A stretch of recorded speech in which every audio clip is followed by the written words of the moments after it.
Bit of an odd setup we got going as this game was originally supposed to be taking place in Woodward tonight as the Boomers look to close out their last game before the Christmas break, if you will. Some power issues at Woodward High School, specifically the gym, caused this game to move earlier in the day. So we are here in Clinton at the Tornado Dome. Tyler Riggs with you on Boomer TV, and you're wondering, well, we also have usually the radio station going. Radio station affected by similar power issues that the high school saw. So streaming it just on Boomer TV tonight. Shout out to Chris Godwin and the crew for helping us make sure we had everything to pop over here on short notice and be able to still bring this game to you. So if you're on Boomer TV watching, listening, you got somebody that's trying to listen on radio saying, where's the radio call at? Just tell them to come to Boomer TV on YouTube, and you can find the game here, as that's where it's primarily going to be. Our usual guy with me, Dakota Wagner, is going to be working the camera tonight. He's doing the behind-the-scenes for us, so just bear with us on this one. Dakota kind of reliving his roots, if you will, a little bit with the Boomer TV side of things. But matchup at hand here tonight. Woodward set to take on Clinton.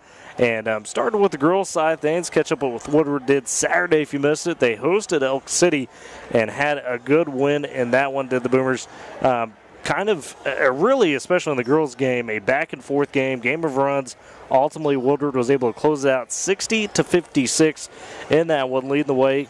Lexi Mendel, again, having another huge performance. She has been big-time for the Boomers early season, now in double figures, or I should say double figures, in 20-plus point range now in multiple consecutive games. So has really found her groove. Kind of saw that start in the Warner Classic, and she's continued it on so far, but she led the Boomers with 21 points in the win over Elk City on Saturday. Briley Douglas Fisher chipped in 15, then Riley Moore with 11 points. Those were the three leaders. And again, held off a really, really good charge from Elk City. Very back-and-forth game, but the Boomers closed out. They now sit at 3-4 on the season to the girls. So tonight, you come in against Clinton, and you have a chance to go into the break with a 500 record. And, you know, considering you started out 1-4, you hit that little 3-game win streak before the break, that would be some positive news for the Boomers. Now, if you're wondering what their next contest will be after this one, yet another road game, as they will be in Kansas on January 2nd against Liberal. That would be the next game out of the break and kind of get us started in that stretch. We'll then go to the Wheat Capital tournament after that. They'll actually come back home against Clinton on January 9th, and then you'll have Hooker before you do the Buckle of the Wheat Belt tournament as well, which would be the Kingfisher tournament. That would be the 18th of January. So they have a busy January out of the break, as you usually do. That's kind of your big stretch month. And then you hit February, hit those last few games before you get into the playoffs. Should be a good time, I think, for the Boomers. As tonight, you know, will kind of be, again, that tone setter night. Say, okay, how are you going to go into the break? The boys on their side of things similarly beat Elk City in a tight contest, closed that one out late after being up big. The boys were able to take the 53-50 win over Elk City on Saturday. Leading them in scoring in that one was Carter Reed, Ethan Neal, 14 and 10 respectively. And, you know, got some great contributions all around. Gates Hutchins got in there, had about 7 points, and, you know, a few others stepped up. And that's what the boys team are going to be able to do. They sit at 2-5 on the season, so you get your second win of the season. Again, the chance tonight to go on the break with some momentum and a little 2-game win streak, and all of a sudden you would have won the last 3 or 4 if the Woodward boys are able to take their contest against Clinton tonight. Now, of course, the Boomers have seen Clinton already this season, this young season. Saw them in the Winter Classic. The boys were able to defeat Clinton 56-47. That was in the 7th place game in the Winter Classic. On the girls' side of things, Woodward opened with Clinton in the Winter Classic and won that one 58-29. So you already 1-0 on the season with against this Clinton team, and you're looking to continue that. Clinton, since the Winter Classic, the girls come into this contest still winless for Clinton. Had to face Anadarko, which is number 3 in 4A, really tough opponent. That was their first game out of the Winter Classic. They lost that one 81-13 against Blanchard. They similarly lost a bit of a lopsided margin, 72-24. Coach Jefferson for Clinton, kind of, you know, I was talking to some of the Clinton faithful, if you would, earlier, and they're still figuring some things out. They've got a primarily young group. You'll see a lot of freshmen with them. Red Shin, I've heard they get back tonight. That will be big for them to get back Red Shin. She might be a key figure for this Clinton team going forward as just a freshman.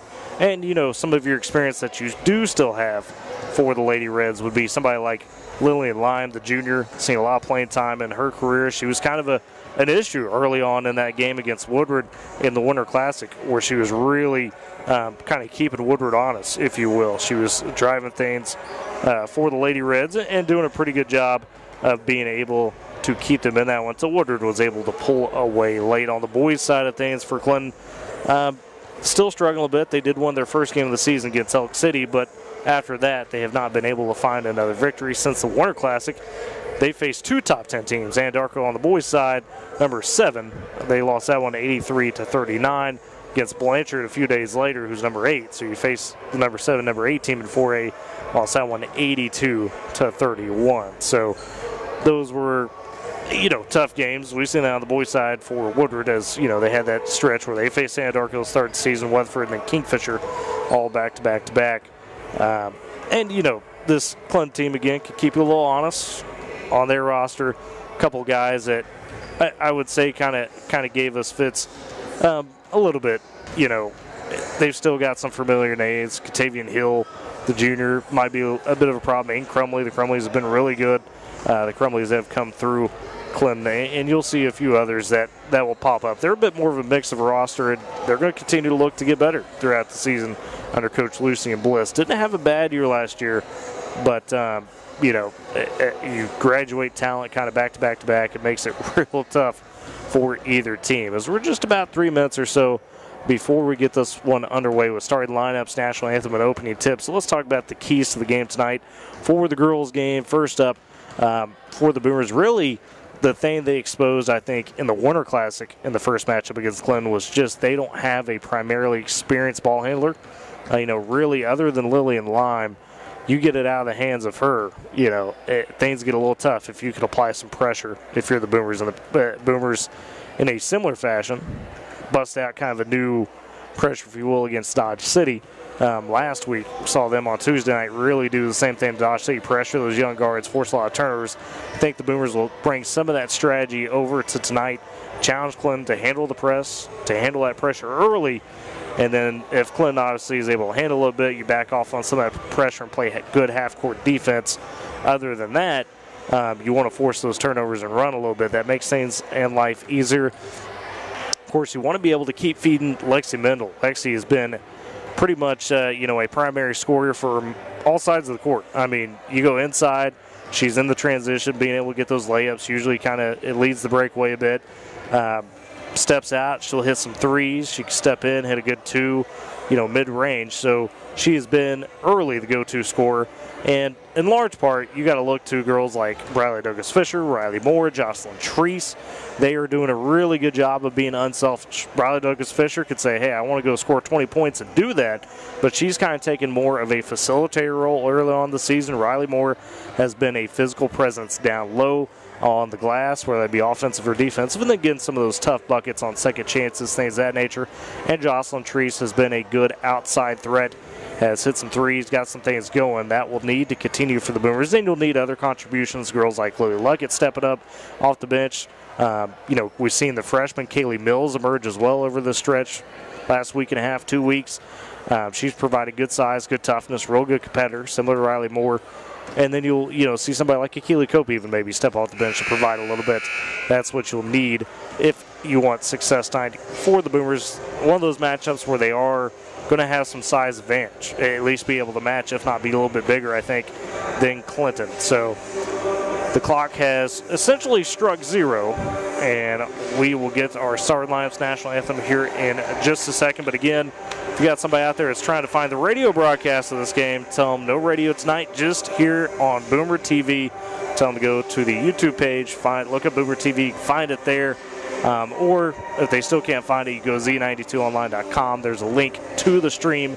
Either way works, and that is primarily how we're getting out tonight. Issues, again, at the high school for Woodward, and again at our radio station, face similar issues as far as power goes. Had a bit of a weird power blitz that essentially caused the shifting of the location of the game, as well as how we are set up tonight. Clinton's got their nice little beginning video, if you will. And as soon as we get the national anthem, we'll turn over that, and here we are.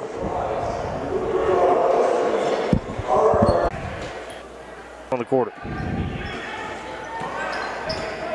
Retchen guarded tightly by Moore. Turns the corner off a screen, finds Day. 20 seconds to go now in the quarter. One loses the handle momentarily, goes to Lime's Day. 20 seconds to go now in the quarter. One loses the handle momentarily, goes to Lime on the corner, and Lime will throw it off of a Boomer. And it will stay with Clinton with just 5 seconds to go in the quarter. Boomers lead 13-3. Inbound will go to Williams. And with 3 seconds left, that's knocked out of bounds off her. 1.9. Clinton keeps possession of it, but just 1 second to go. 1.9. Lime will inbound far side again. Finds Williams. Inbound for 3 at the buzzer, and that's off. No good. That's how we end the first quarter as Woodward leads 13-3 after the first.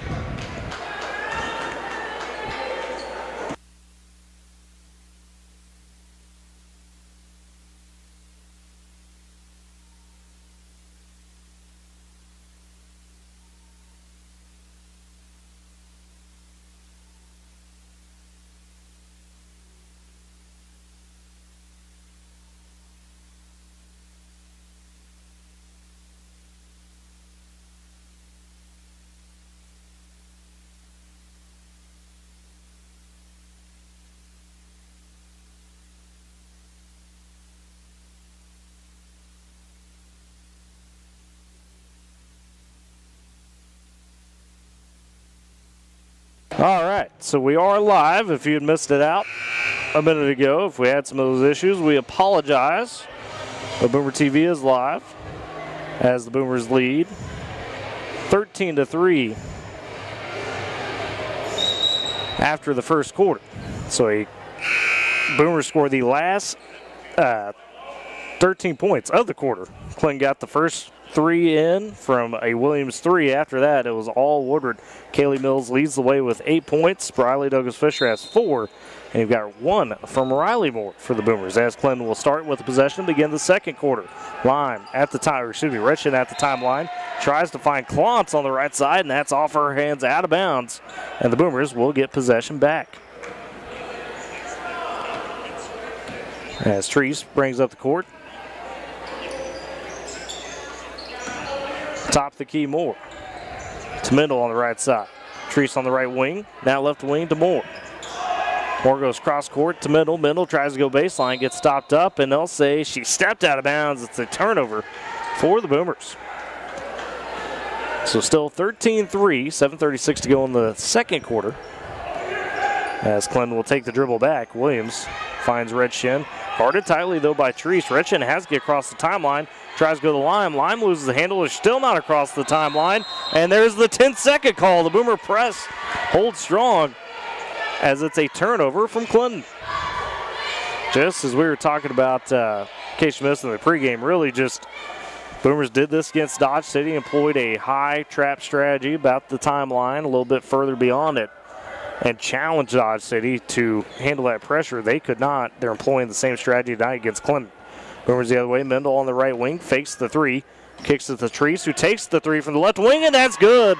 The rainbow 3 from Treese goes in, and the Boomers extend their lead 16-3, 7:05 to go in the first quarter, or in the second quarter, excuse me. Clinton back the other way. Williams with the handle. Gets Retchen across timeline. She is double teamed, gets out of it on the right side, tries to find Day on the baseline. Pass too strong, gets out of bounds, back to Woodward. So even when Clinton breaks the pressure, still turning the ball over. That's why the Boomers are on top, 16-3. As Treese will take the slow dribble.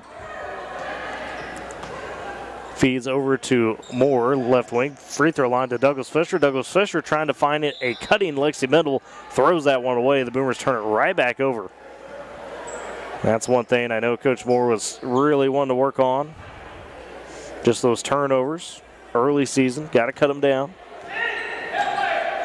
As Clinton pushes back the other way, 6:40 to go in the half. Boomers do lead 16-3. Across the timeline goes Williams. She's double teamed immediately, and Pickle finds Lime out of it, though, on the right wing. Lime with the dribble, hands back off to Williams. Williams guarded by Mills. Out to Red Shin left side. She's picked up by Mendel. Red Shin, just the freshman, probably has maybe the best handles on the team. She'll hand back off to Williams. Clinton being very methodical on their possessions. Williams will drive, kick back out the line, reset again, do the Lady Reds. Right wing to Red Shin. Red Shin goes to the elbow today, and it's stolen away by Moore. Moore on the breakaway by herself, down the left side, off the glass. It's no good, but there is a whistle and a foul as Riley Moore couldn't complete the layup, but will instead go to the free throw line. As Williams, it looked like, fouled her at the last minute to try to prevent the easy basket. Did so, but picks up her first. Riley Moore at the line with the point. Was 1 of 2 on a trip earlier. First free throw is good. Boomers now extend the lead 17-3 as we've got our first substitution. Lily Luckett will step in for Kaylee Mills for the Boomers. Mills so far leading scorer with 8 points in this first half for Woodward. Second free throw on the way for Moore. That's up and in as well. So Moore makes both. She's got 3 points. The Boomers have a 15-point lead, 18-3. They have scored the last 18 points. 5:55 to go in the half, and across the timeline goes Red Shin. The pass was tipped. Red Shin picks it up, tries to fire down low today. It's stolen away by Moore again. Moore the other way for the Boomers. Feeds ahead to Douglas Fisher. Douglas Fisher into the paint, pulls up for the shot. It's blocked as Lime got the block, but we had a whistle and a loose ball foul. They're going to say an elbow, I believe. Is that on Douglas Fisher or Riley Moore? That's going to be on Douglas Fisher. Her first foul for the Boomers, first of the quarter. Still 18-3, Woodward on top. Clinton with possession. As Red Shin trying to get past half court, finds Williams, high right wing, double team. Goes back to Red Shin, nearly stolen away. She'll turn the quarter, loses the handle. Probably should have been a travel call, but instead it's on the ground, it's loose, and a jump ball force between Day and Jocelyn Treese. Possession arrow will give it to Woodward. So in essentially a turnover by Clinton yet again. 5:25 to go in a half. Boomers well in control, 18-3. As we'll have our second substitution of the day. Michelle Barra will step in for Briley Douglas Fisher. Inbound will go to Mendel. Mendel guarded tightly by Klontz. They'll work it quickly. Right wing to Luckett. Luckett up top to Treese. Swinging it to Mendel on the left side.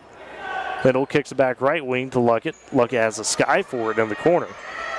And nearly stolen away on the pass. It was intended for Mendel. It was stolen away as Williams comes up with the ball. And then she is fouled by Alexi Mendel on the loose ball. So a bit sloppy there on that possession for the Boomers.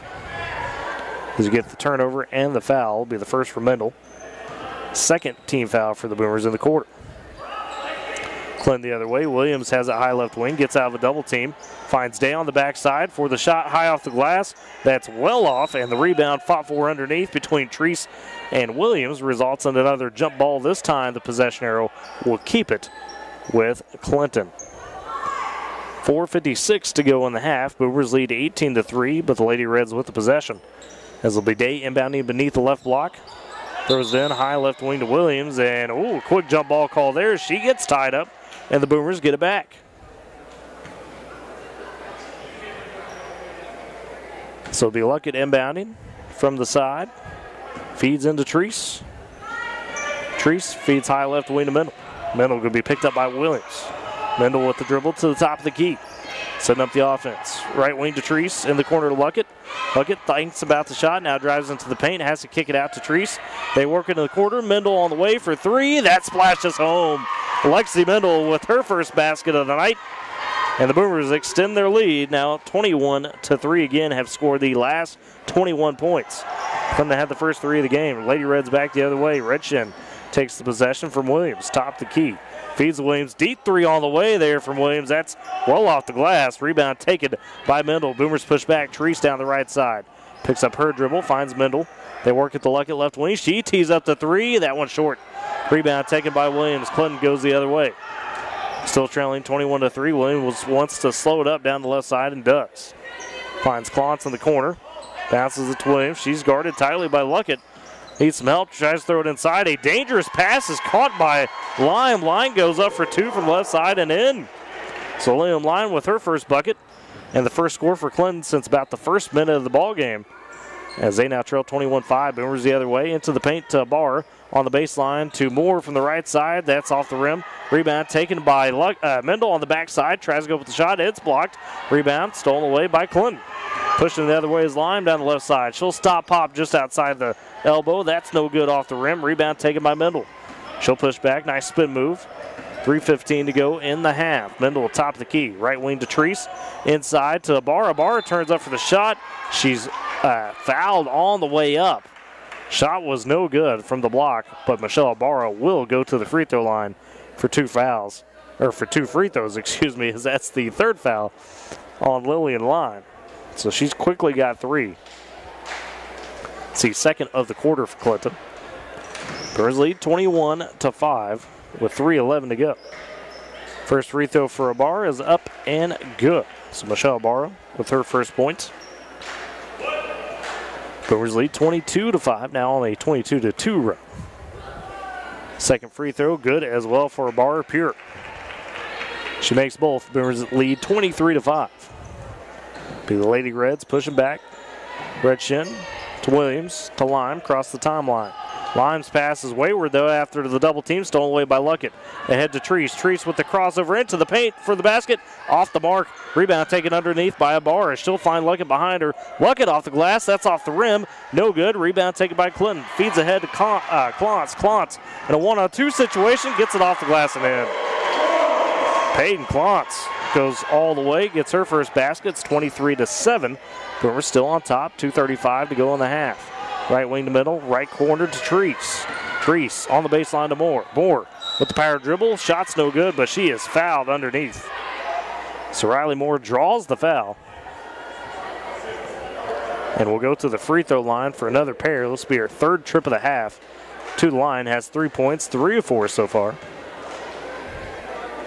2:30 to go exactly in the half. Trying to extend the 23-7 lead for the Boomers. First free throw is in. As Keely Cope will see her first action of the night for Woodward. Will take out Lexi Mendel. Mendel will go to the bench with 3 points. Moore sets up for the second free throw. A couple dribbles, dips, and shoots that one in. So Riley Moore now with 5 points. The Boomers lead 25-7. As Clinton will push back the other way. Again, facing a bit of that pressure. Cope heading it as there's a step ladder between Williams and Lime trying to get across the timeline. Pass picked off by Riley Moore, intended for Retch, and Moore the other way. One-on-one situation, lets Lime fly by her, goes up off the glass and gets the basket. Smart move by Riley Moore. The patience, she's got 7, and the Boomers lead by 20, 27-7. 2 minutes to go in the half. Another pass tip, this time by Luckett, and Moore will come up with it again, but stolen right back by Williams. Williams down the right side, backs out on the wing, guarded by Ibarra. Now she's picked up the dribble, in trouble, needs help, counts on, finds Day in the corner. Day, though, similarly not much space.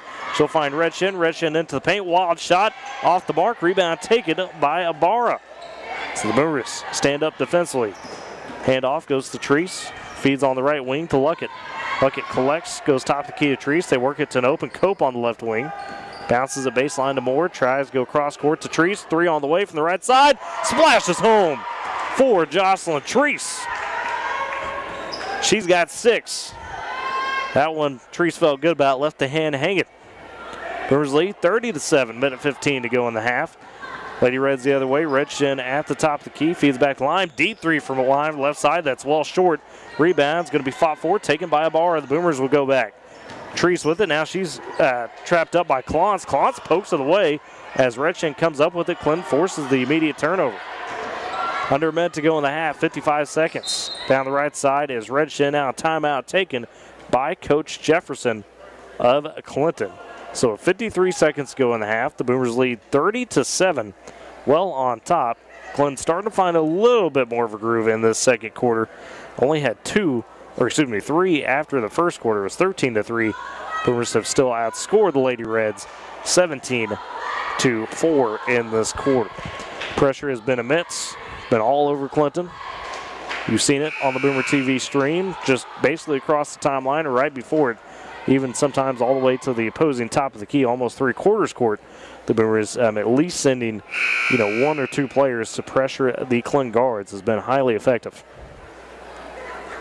As Coach Jefferson wanted to set something up for Clinton on this possession, hence the timeout.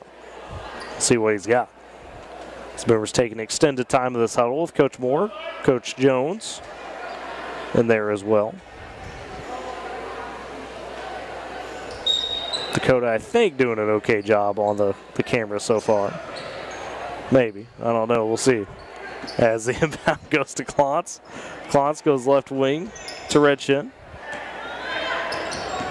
Redshin guarded tightly by Mills, who's back into the ball game. They swing it right wing to Day. Now to Williams. 38 seconds to go in the half. Williams on the right corner gives to Day again. Top key to Redshin. Behind the back dribble. Guarded tightly by Mills. Redshin, though, still has the dribble now. Faces some pressure. Turns the corner. Puts up the little runner. That's an air ball. No good. It's out of bounds. Back to the Boomers with 23 seconds to go in the half. As Cope will take it the other way for the Boomers on the inbounds. She goes right wing to Luckett. Luckett tees up the three from there. Is blocked as Klontz got to it. Got a piece of it. Rebound taken underneath by Lime. And Clinton will hold for last shot. 8 seconds. Williams races across the timeline. Now gets the free throw line. Tries to put the runner. It's blocked. No. Thought Mills had the block, but instead they say the foul by Kaylee Mills with 2 seconds, 2.5 seconds to go in the half. So Ariel Williams has 2 shots. Just seconds before the half for the Lady Reds. But we're still lead 30-7. But Williams trying to cut into it. Williams puts up the first free throw, and that's high off the back of the iron and falls off the side. Shot no good.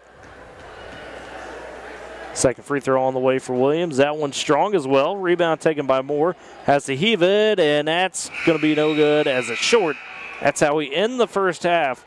Woodward will lead 30-7 at the break. Well in control over the Lady Reds. As we want to thank everybody for joining us on Boomer TV tonight. Again, kind of an odd situation, as the game had to move. It was originally scheduled in Woodward. Had to move to Clinton, as I was talking to Athletic Director David Norton. I guess they had about a power issue in the first half, or I say in the first half, goodness, at about 10 o'clock today. They had a power issue in the gym, caused some malfunction of things. Kind of worried they weren't going to be able to get everything going again by the time the game would happen. So understandably, Mr. Norton acted quickly, school leadership did, and reached out to Clinton to be able to change the host, if you will, of it. So that means the January 9th game that the Boomers will play against Clinton will be in Woodward instead of here in Clinton. So it changes up a little bit in that manner, but kudos to Mr. Norton and the Woodward leadership, as well as Clinton, for kind of coming together with a solution despite the weird scenario. And Dakota, our cameraman, I don't know what kind of job he's doing. I'm trying to pay attention, but hopefully he's doing a good job. Not a great job. I'm still learning the ropes on this. Folks, it's been like 5 years since I've been here comes TV. The excuses. So I blame it on my 5 years of lack experience. Well, Dakota, you've been kind of observing from the camera side of things. What have you seen from this Woodward team in this first half that you're liking? This team's just, they came out, firing the gates after that three-pointer that Clinton scored. They just kind of really didn't let anything past them. I think that kind of lit the fuel in the fire. Defense for the Boomers have really been on point. I mean, you talk about just transition from one end of the floor to the other. They're doing a really good job. If we can continue this in the second half, I mean, we're going to take care of Clinton no problem. Let alone, I don't think Clinton can get back in this one. Tyler, the Boomers they're a second half team as is when they need to be. So either way, Boomers they're looking pretty solid right now. Yeah, and because you heard me talking about it, this is very eerily similar to the type of defense we saw against Dodge City this time a week ago. I mean, just knowing Clinton doesn't necessarily maybe have the most confident ball handlers. Ella Redshin was kind of an addition tonight that I heard they were getting back. As a freshman, she looks like, she could do some things, especially in the ball handling department, but still, as a freshman, that's not always an easy scenario to face some of that pressure. But it's just, I mean, this has turned out to be, so far, a very effective strategy for Coach Moore and crew. And we heard her on the coaches show Wednesday after the Dodge City game that was something that they were wanting to try out, and it was successful. And it seems like just so far the girls are executing at a high level again here tonight. Well, it's funny that Coach Moore decided to kind of go with the same game plan as she did in Dodge City. You know, a lot of coaches will change their game plan for each different team just because each team's, you know, differently matched and they have different skills. Each week, you know, you see a lot of different talent, and so Coach Moore decided that, you know, she knows Clinton's not as advanced as some of the teams that she's going to see throughout the season, so she kind of chillaxes this week a little bit and goes with the same game plan. And credit to Coach Moore, it's working because she has quite the lead right now on the scoreboard. Yeah, and you know, you kind of put it in a good way there for Clinton. I think it's not as advanced. It's a team that's got, you know, some girls that I think could play. It's just going through some roster turnover from the last few years. You're under a new head coach, and Eugene Jefferson II, and he's trying to kind of figure out the pieces. You know, again, talking to some of the Clinton faithful, they're trying to develop their girls basketball side. They had some talent a few years ago, but it's kind of, the wells run dry a little bit. Their fifth and sixth grade program hadn't been going in terms of the girls basketball. They've started that back up, so they're trying to build. You could tell that, but for Woodward, you know, you're just kind of taking care of business tonight. Well, you said Coach Jefferson, and then you talked about, you know, some of those players a couple years ago. That, you know, I can't remember her first name, but she was a Jefferson, and she was a pretty good player, as well as a last name Lovelace. Yep. I think her name was Micah or Michaela, something with an M, I think.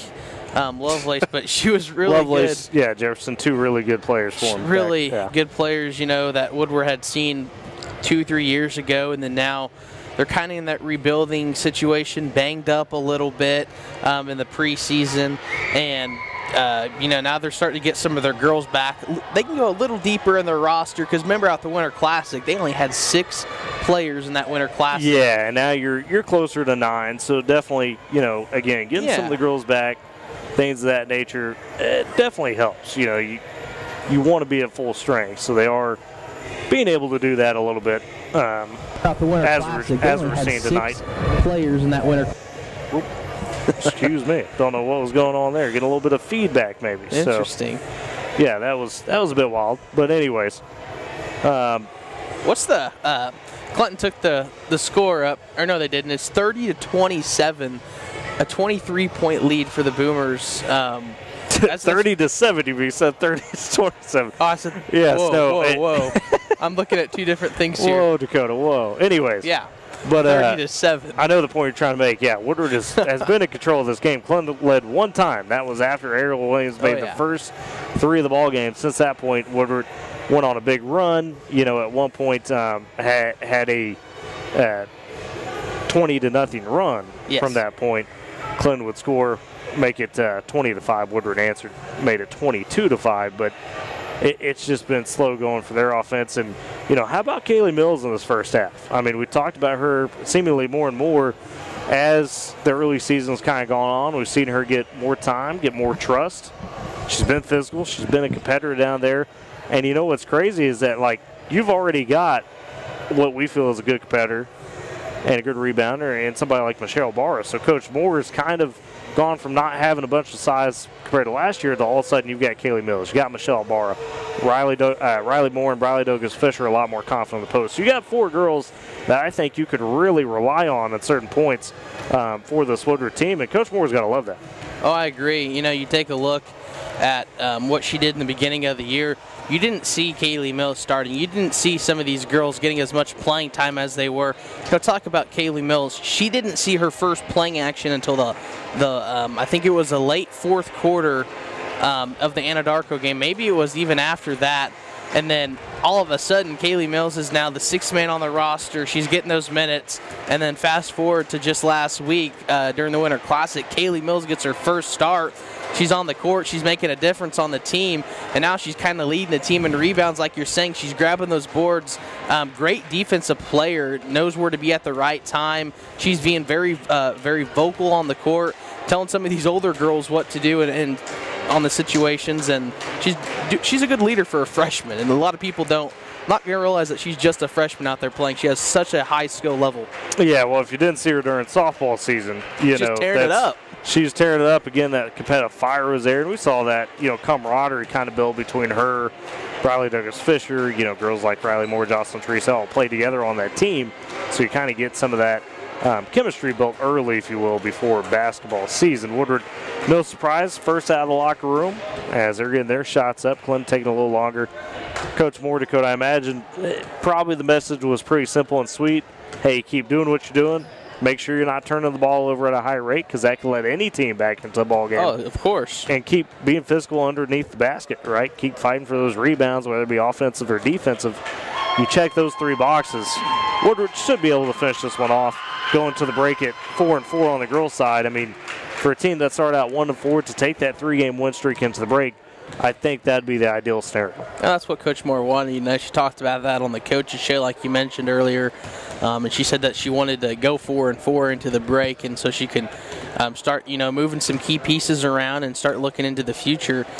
And, I think we're going to get to maybe a look at some of this deeper into the Woodward bench here if Woodward can progress on their 23-point lead and just continue with it.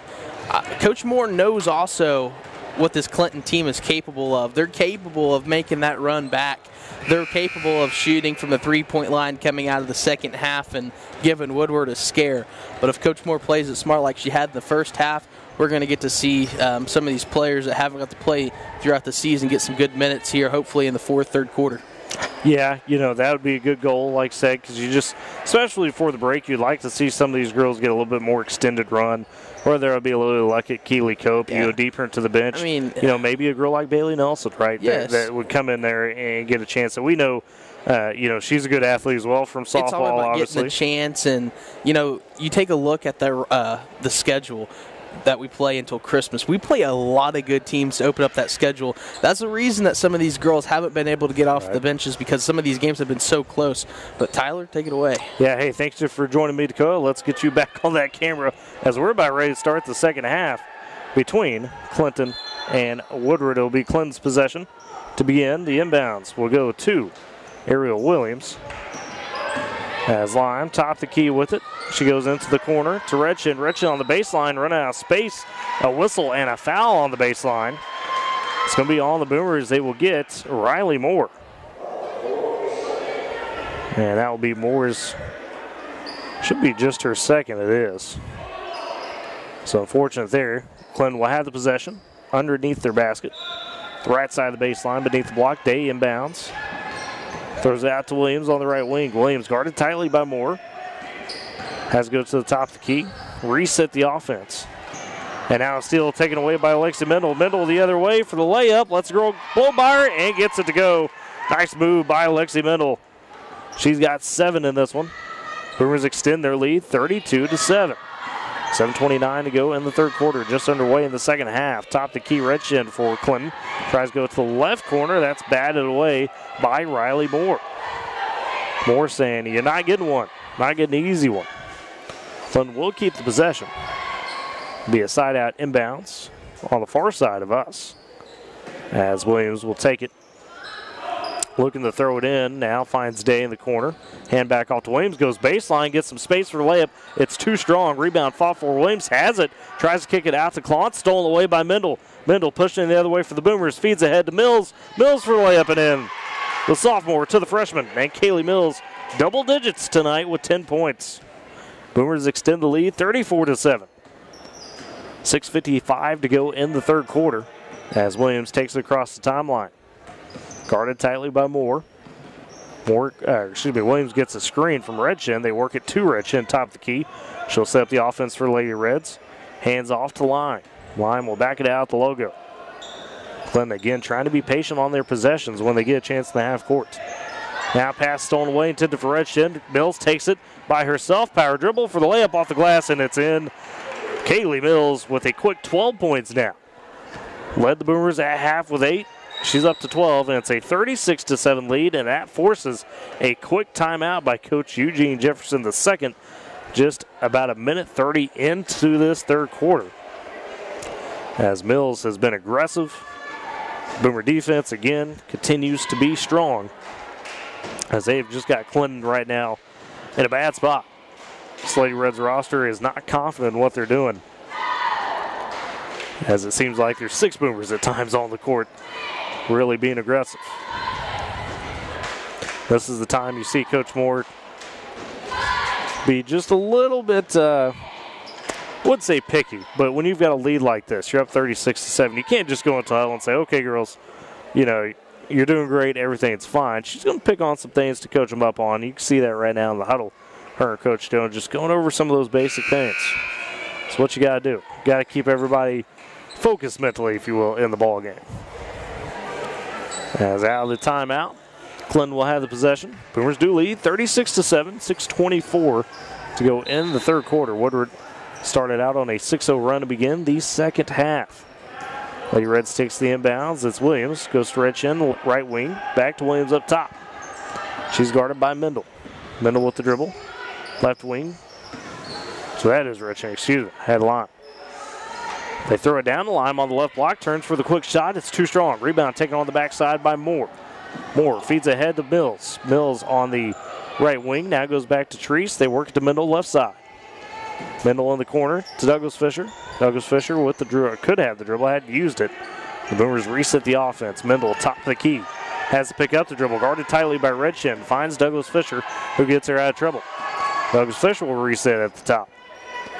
Goes to Mendel on the right side. Mendel looking for a cut. Mills finds her on the block. That's off the glass. And good. Great ball movement for the Boomers again. Kaylee Mills with 14 points in this one. Season high, obviously career high for the freshman.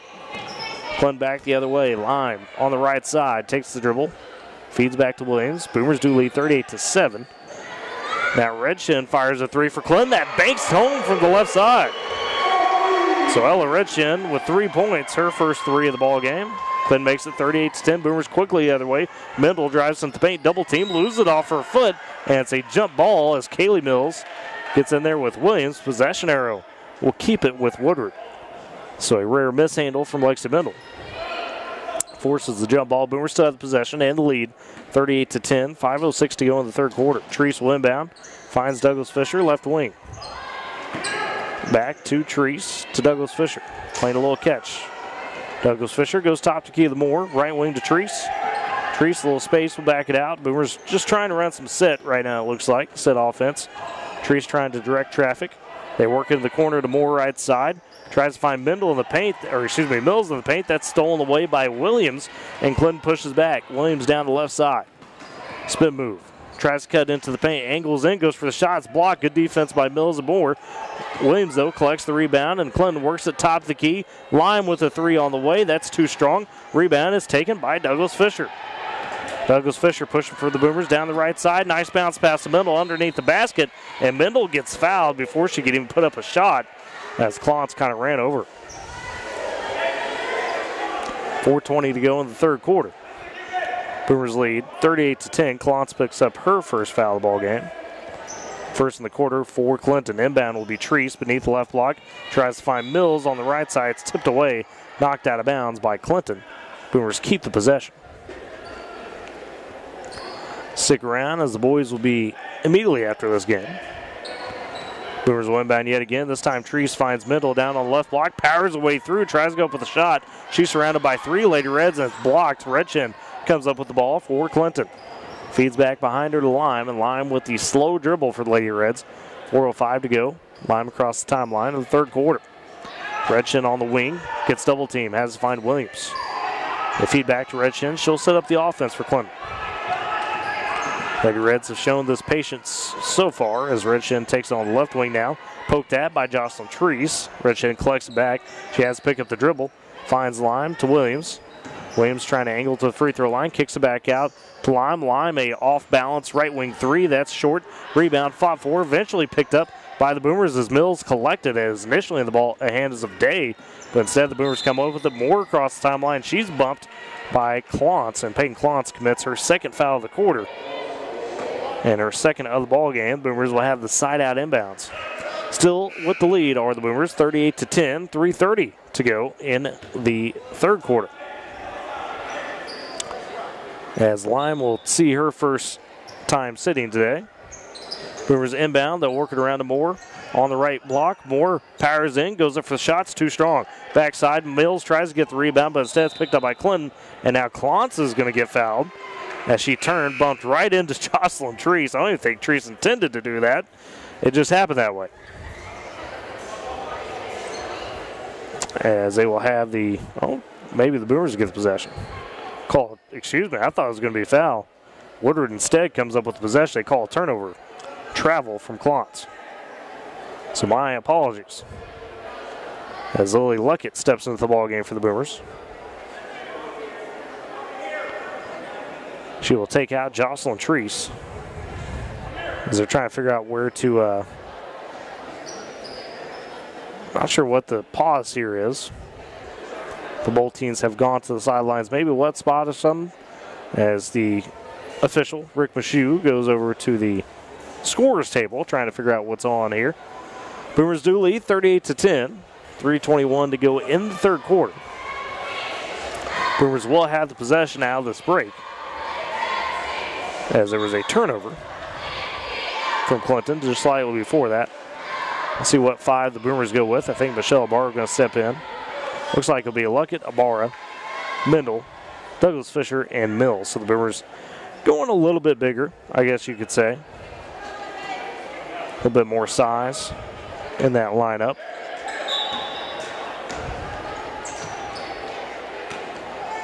As Mendel takes the inbounds from Luckett. Luckett gets on the wing to Douglas Fisher. Working it back around on the right side of Mendel in the paint. She's double teamed and tries to go up with the shot as a jump ball is in the foul. I think it's a jump ball. It is. Possession arrow goes to Clinton. So essentially a turnover for the Boomers, unfortunately. The Lady Reds get it back. Woodward, though, with the lead, 38-10, 3:05 to go in the third quarter. Across the timeline goes Red Shin, picked up immediately by Mendel. Boomers have kind of backed off that press. Red Shin trying to drive right side of the paint, puts up a wild shot. It's no good, but they'll say she's fouled as she crashes to the floor. See who they get the foul on. That is going to be the second on Lexi Mendel for the Boomers. They'll send Red Shin to the line for 2 free throws, has 3 points in this one.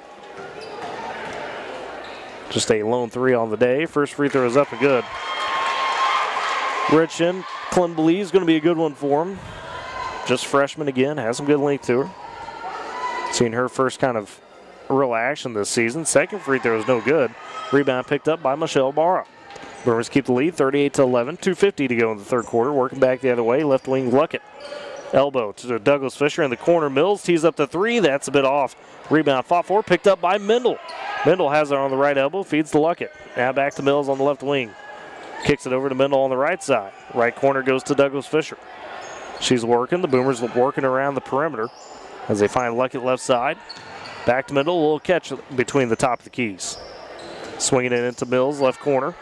To Douglas Fisher on the elbow. Double team there. Has to kick it out to Luckett. Luckett tees up the 3 on the left wing. That is short. It's an air ball and out of bounds. It goes to Clinton. So Luckett upset with herself on that one. Had a good look at it. Just pull it up a little short.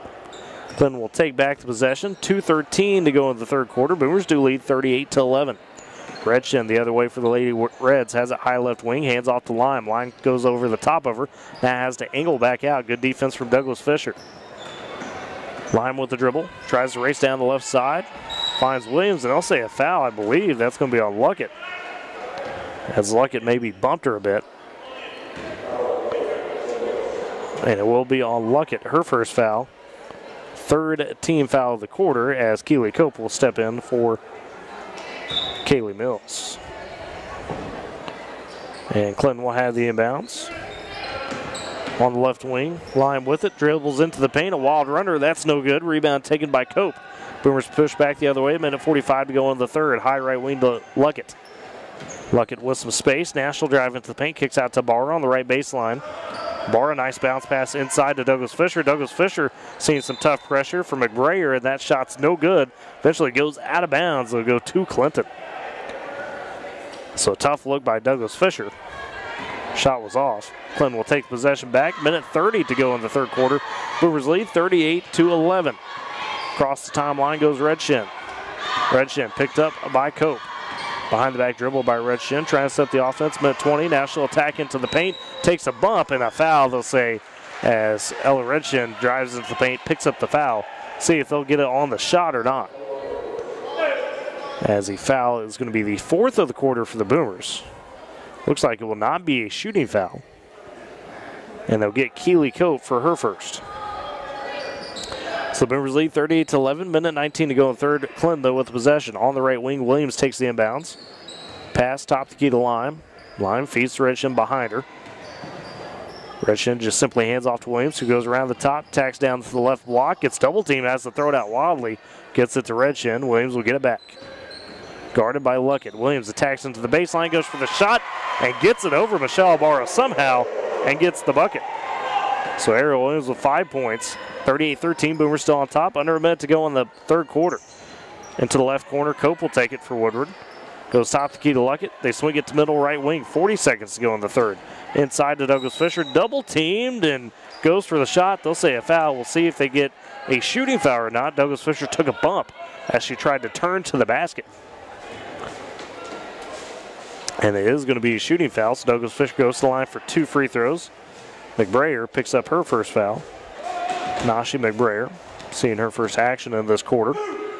As Douglas Fisher's first free throw is short. It's no good. So it remains 38-13, 40 seconds to go in the third quarter. Michelle Barrow will step out as Riley Moore will step in. A couple dribbles, shot up for Douglas Fisher. It does go in. Second one's good. She splits the pair, has 5 points as Briley Douglas Fisher. Boomers lead 39-13, 35 seconds to go in the third quarter. Clinton with possession. Top the key, Williams will have it. High right wing, guarded tightly by Moore. Turns the corner, gets in the paint, Euro steps, puts up the little runner. That's short. Rebound is going to be taken up by Williams. Top the key, Redshin for the straightaway 3. That's too strong. Rebound grabbed by Douglas Fisher. 17 seconds to go in the quarter. Douglas Fisher feeds to Luckett, high right wing. Luckett gets poked at and fouled as Clontz came up to try to steal it away. That'll be the 4th foul of the quarter on Clinton.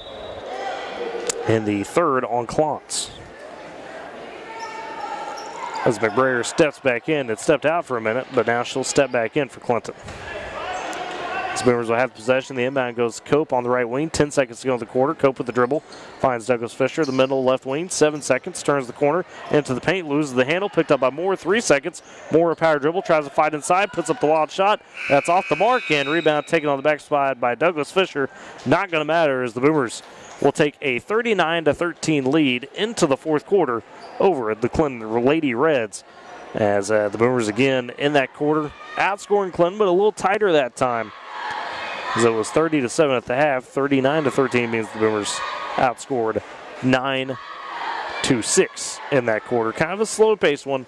Saw a lot more defense. Both teams slowing it down, trying to get into some sets. And we'll see how the Boomers approach the fourth quarter. Have seen a few more players in this fourth quarter. Coach Moore in the third quarter, Coach Moore messing with the lineups a little bit more, kind of similar to what Dakota was talking about at the half. As Coach Moore, Coach Jones taking their time with the Boomers. Do want to thank everybody for joining us here on Boomer TV. Again, if you got somebody that's wondering where the radio broadcast is, unfortunately having some issues at the station, similar issues that the school had, that has kind of caused us to switch to exclusive stream. So if you got somebody that just simply wants to watch or listen, tell them to turn on Boomer TV. You can find that either on YouTube or you can go to z92online.com and find the link to the channel there. Shout out, of course, to the Boomer TV crew, Chris Godwin and co. for making sure we were set up for tonight. Tyler Riggs with you on the play-by-play. Dakota Wagner working the camera, I think doing an okay job. I hope. As the Boomers will take the possession to begin the fourth quarter. Working around on the baseline to Riley Moore. Nice pass inside to Douglas Fisher. Up and in for the basket. Good find by Riley Moore to Briley Douglas Fisher. Douglas Fisher was 7. The Boomers lead 41-13. As Williams goes across the timeline, feeds to Redshin, a give and go back to Williams, and she's bumped on the way to the paint. Was taking it down the right side to the block. I'll say Briley Douglas Fisher picks up her second foul, first of the quarter for Woodward. There'll be an inbounds underneath the basket for the Lady Reds. Day slaps the ball, gets the motion going beneath the right block. Goes high, right wing to Williams, guarded tightly by Moore again. Williams turns the corner, puts up the right-handed layup. That's too strong off the backside. Rebound taken by Keely Cope. She'll feed to Lexi Mendel. Mendel races across the timeline down the right side, fires a pass into Briley Douglas Fisher. Easy layup again for Douglas Fisher. Nice find by Lexi Mendel. Rifled that one in there. Douglas Fisher now with 9 points. The Boomers extend the lead to 30, 43-13, 7:10 to go in the ball game. Williams across the timeline, the high right wing, picked up by Mendel. Cross over dribble, finds Redshin left side. Redshin goes baseline, a runner rims out. Boy, it was all the way in, then popped out. Rebound taken by Cope. Boomers push ahead. They work it to Luckett. Free throw line to Douglas Fisher, squares up, shoots, and gets it to go to Riley Douglas Fisher from the free throw line. She's got 11. Quick 6 points for Douglas Fisher to begin the fourth quarter. The Boomers lead 45-13. Line the other way for Clinton. Top the key. Guarded by Douglas Fisher. Goes right wing to Redshin. Redshin momentarily loses the handle. Now picks up, guarded by Cope. Tries to angle in, but backs it out. Again tries to angle in. This time, Lexi Mendel on her. Going to force a jump ball. Possession arrow will keep it with Clinton. So the Boomers with the 45-13 lead. We'll see a couple substitutions as Lexi Mendel will step out, as well as Riley Douglas Fisher. We'll see Michelle Barr step back in, and Bailey Nelson will get her first action of the night. So it's Nelson, Moore, Ibarra, Cope, and also Taylor Floyd stepped in. She took out Luckett.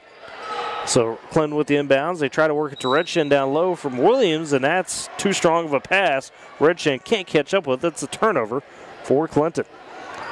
So Boomers with some youngins out there. Floyd will take the inbounds pass. Throws it up to Nelson. Nelson works it to Cope across the timeline right side. Cope with the dribble. Nice bounce down to Riley Moore. Moore with the power dribble. Turns it up and in. Beautiful ball movement from primarily the backups for the Boomers. Riley Moore, the only starter in there. Couldn't tell the difference. Moore with 9 points. 47-13. Boomers on top. 6 minutes to go in the ball game. Clinton the other way. Handoff to Lime at the timeline. Goes right wing to Redshin. Redshin guarded tightly by Cope. Cope checking at her. Redshin still with the dribble on the right wing. Not finding much space. Hands off to Williams. She's double teamed momentarily. They work it to McBrayer. McBrayer goes up top to Redshin. Redshin loses the handle. Ibarra picks up the steal. 2-on-1 situation. Feeds over to Moore. And Moore with the easy layup and in. Great ball movement again by the Boomers. Nice assist from Ibarra, and Riley Moore now with 11 points. And the Boomers make the lead 49-13. Big run to start the fourth quarter. A 10-0 run for the Boomers to start the fourth quarter. As Riley Moore steps out, Jocelyn Treese back into the ball game. Clinton, though, will go the other way after the basket by the Boomers, as it'll be Lime across the timeline. 5:20 to go in the ball game. Boomers on top 49-13. Lime gets their free throw line, kicks out in the corner to Claus. Claus takes the long shot. That's too strong. Rebound picked up by Treese. Boomers push the other way. Floyd will take it down the right side. Floyd picks up her dribble, goes cross-court left wing to Cope. Cope chucks up the three, and that splashes home. Keely Cope with the three-pointer. That's her first basket of the night. The Boomers extend the lead to 52-13. 4:50 to go in the ball game. Clinton back the other way, a high left wing. Lime, she dribbles in, finds space for a runner, and gets it to go. Lillian Lime takes advantage and gets her basket. Makes it 52-15. Boomers still well in control the other way. Double team. Floyd sees it. She gets it stolen away, and now push. Is it on Floyd? I think it is. Had it poked away from her on the double team, and she'll pick up the foul. It'll be the second of the quarter for the Boomers. The first for Floyd in the ball game. And Clinton will have a side-out inbounds as Ariel Williams will be the one throwing it in. Williams looking to find somebody. Tries to find Redshin. It's stolen away by Keely Cope. Stepped in front of the pass. Gets the easy layup down the right side. Keely Cope with the nice steal and score. Makes the Boomer lead 54-15. Much better showing in this game for the Boomers defensively than in the Winter Classic against Clinton. Offense has been well in control as they were the last time. Top the key for Clinton. Lime with the possession. She's guarded by Floyd. Keeps it at the logo with 4:05 to go in the ball game. Boomers do have the lead 54-15. Left wing, Williams will take it for Clinton. Makes a move, puts up an elbow jumper. That's no good. It's strong off the right side. Rebound taken by Treese. Treese pushes the other way. Finds Nelson across the timeline. Nelson picks up her dribble. Tries to go cross court right wing to Floyd. Gets it there. Floyd double team. Finds Ibarra at the elbow to Cope, top of the key. She squares up another three. That one just pops out. Rebound, though, underneath by Treese, gets the and one. So Treese with the second chance gets the foul and the and one. Cope's three just about went in. I mean, it was halfway down and popped out. Still, though, a chance at a three-point play, just doing it the hard way for the Boomers. That's Treese with 8 points on the night. Second foul going to be on for Clinton Day, as the free throw no good. So remains 56-15. Clinton goes the other way. 3:30 to go in the ball game. Boomers on top. Top of the key, Lime with it. Picked up by Floyd. Lime loses the handle momentarily. Now gets a screen, goes around the top of it into the paint. That runner goes again for Lillian Lime. So she got a couple floaters that went. 6 points on the day for Lime. Boomers still on top, 56-17, and with possession, Nelson high right wing. Turns the corner. Barr on the baseline. Barr, a nice pass into Treese. Treese, though, blocked on the shot. Nelson picks up the rebound, and it's a loose ball. They'll say last touch by Clinton as it goes out of bounds. And the Boomers will have a substitution. Lily Luckett steps in. Keely Cope comes out. So it's Floyd, Luckett, Treese, Ibarra, Nelson for the Boomers. 3 minutes even to go in the ball game. Boomers on top, 56-17. Inbounds pass from Floyd, finds Treese on the block. Now they work it up top to Floyd. Floyd guarded by Clontz, goes right wing to Nelson. Nelson tries to find Treese, pass a little off, picked up by Clontz on the steal. Clinton going the other way. Clontz seeing pressure, can't get the layup to go from the left side, but they'll say she is fouled on the shot, as Jocelyn Treese will pick up her first foul of the ball game. Just the third of the quarter for the Boomers, so still a couple more before Clinton's in the bonus for the last 2:45. Woodward well in control, 56-17, but Clinton at the line trying to chip into the lead just a touch. As Clontz takes the first free throw, that splashes home. Clontz with 3 points on the day.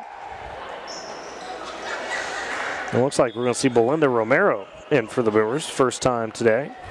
She will take out Jocelyn Treese. The Boomers have gone just about full substitutions. I mean, outside of Luckett and Ibarra. Some more new faces in there with Nelson, Floyd, and Romero. Second free throw for Clontz is good as well. Makes both. She's got 4, and it's 56-19. Woodward well on top. 2:40 to go in the ball game. Woodward trying to advance to 4-4. It looks like they will. Luckett top the key, works it around, tries to find Nelson, does Floyd on the baseline, and that's too strong of a pass. It's out of bounds. Goes back to the Lady Reds. As inbounds for Williams, have it with the slow dribble for Clinton. High left wing, Lime will take possession. Clinton still rolling with most of their stars, 2:15 to go in the ball game. That pass is wayward by Williams, is tipped by Luckett. She's on the ground trying to fight for it, forces the jump ball. Possession arrow will give it to Woodward, and Luckett will come out. And we will have into the ball game Alexis Ibarra. So both Michelle and Alexis Ibarra in for the Boomers, as well as Bailey Nelson. Belinda Romero and Taylor Floyd. Boomers the other way with the lead. 2:05 to go in the game. 56-19. Down into the left block to Alexis Ibarra. Has to back it out to Romero. Romero works the free throw line to Michelle Ibarra. Out to Bailey Nelson on the right side. Nelson double team. Tries to throw it back into the paint. It's a fight for ball. Loose ball. Clinton comes up with possession. Day with the steal. As Lime will take, Retchin across the timeline for Clinton. Tries to, almost traveled with the top of the key. Feeds over to Day. Day with the quick three. That rims out. Rebound taken underneath by Michelle Ibarra. Boomers will push back. Minute 35 to go in the ball game. Floyd with it. Boomers lead 56-19. Going to advance to 4-4 before the winter break. And double teamed as Floyd across the timeline. Gets it poked out of her hands and out of bounds. Minute 28 to go now. As Romero inbound, tries to find Floyd. Clontz steps in front of the pass, steals it away.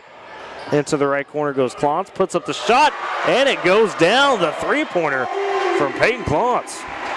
7 points for Clontz, makes it 56-22.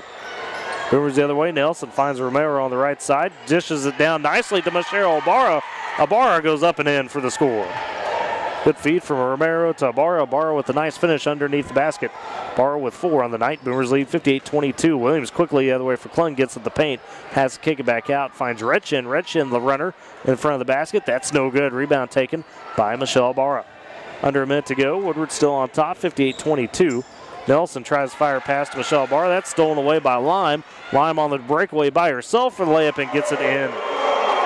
So Lillian Lime with 8 points makes it 58-24. We're going to have right around the similar score of the first meeting between these two teams. Boomers the other way as Barra takes the pass, gets to the right block, kicks out to Romero on the corner.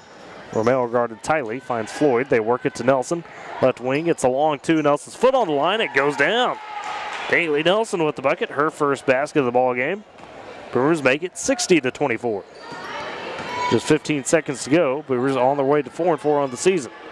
As Lime takes it, feeds over to Williams. That's a right wing 3. That's too strong. Rebound tipped around, taken by Alexis Ibarra. Boomers come up with it. They feed it ahead to Nelson. Nelson double team, trapped up, and that's the end of the ball game as the clock strikes 0. Woodward will take the victory 60-24 over the Clinton Lady Reds. Woodward will go into the winter break on the girls' side at 4-4. And we'll look at some post-game stats here in just a second as the boys getting ready to come up next against the Clinton Tornadoes, the Red Tornadoes. And your final stats as far as your points on the day for the girls' side of things. Quarter scoring, we'll say, went like this. First quarter, Woodward won it 13-3. They won the second quarter 17-4, thus having a 30-7 lead at the break. In the third quarter, probably the tightest quarter from a competitive standpoint, 9-6. Woodward won that quarter, and then Woodward wins the fourth quarter, 21-11, and that's how we get to the 60-24 final. Leading scorers for the Boomers, kind of a spread-out effort. Saw a lot of baskets spread about. Saw Kaylee Mills with 14 points, had her best outing scoring-wise of the season so far. 11 apiece for Briley Douglas Fisher and Riley Moore. Got 8 from Jocelyn Treese, 5 apiece for Lexi Mendel, Keely Cope, 4 for Michelle Barra, and 2 from Bailey Nelson. On the Clinton side of things, leading scorer Lillian Lime with 8, 7 for Peyton Clance, 5 for Ariel Williams, and 4 for Ella Redshin.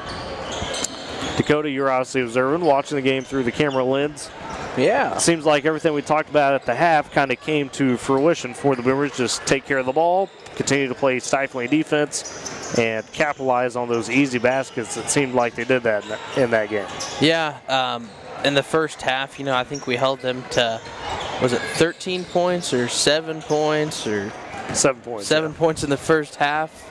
And then, they popped off a little bit there in the second, getting some more scores. But, Woodward did a really good job, especially on the scoring, getting a bunch of different girls involved.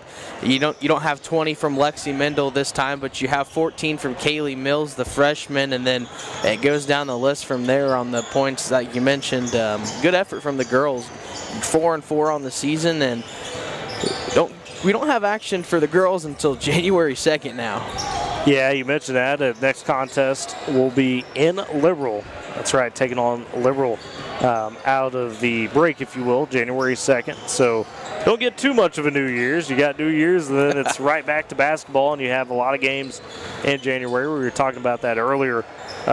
You'll have the bulk of your schedule. You have 2 tournaments in January. Right after you play Liberal on the 2nd, you go into the Week Capital Tournament, the 4th, 5th, and 6th. A couple weeks later, you'll be in Kingfisher for the Buckle of the Wheat Belt Tournament. So that replaces the Jones Tournament that the Boomers have been to in the past few seasons. But Dakota, really any final thoughts on the Boomer girls there before we throw it over to the boys? About 14 to 15 days, Tyler, before we see this team back in action. But last thoughts was, hey, you're 4-4 at the end of the year, basically, and you ended the season on a better note than what you started. Can't wait until we get to see January 2nd. Going to Kansas for that one. That's going to be a fun one. Yeah, it should be. Some good basketball played up there in Kansas, of course. Now, for the boys' side of things, they will take on the Clinton Red Tornadoes here in just a minute. We were talking about it earlier. Clinton, kind of like the girls, they're trying to rebuild on the boys' side. 1-5 on the season. They beat Elk City in the first game on the road, 49-45. Since that point, though, they competed in the Winter Classic, 0-3 there, losing to UConn, to Lubbock Roosevelt, to Woodward, of course, 56-47, and then fell to two top 10 teams in Anadarko and Blanchard, 83-39 and 82-31. And you know, Dakota, you saw this team, this Clinton team in the Winter Classic. Yeah. Got some guys that can play, but they still don't seemingly kind of have enough around. No, they really don't. It seems like they're, you know, leaning on that 1 to 2 guys to try to get them in the mix. You're going to see one guy in particular in the paint tonight that can also hit from the three-point line. He's a good defensive player, too. He's pretty tall. His name's Tessa Faye Lear. Liar. Is it Lear or Liar?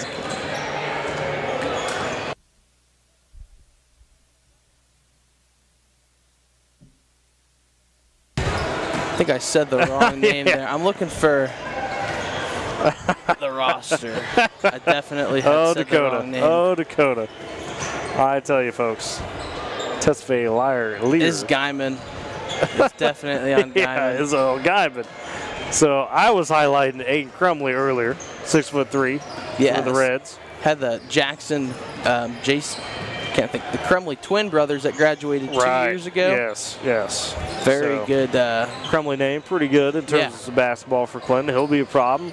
Contavion as well will be a problem for Clinton as far as goodness. Oh, and what am I trying to say? Goodness, Contavion Hill. That's who I was talking about. So they've got a couple upperclassmen that could present some problems, but really, you know, I remember a guy like Atticus Thompson who, as a freshman, had a good frame to him. Maybe didn't see the floor as much. You know, you got some intriguing guys like Ethan Loeflin, another freshman with some height.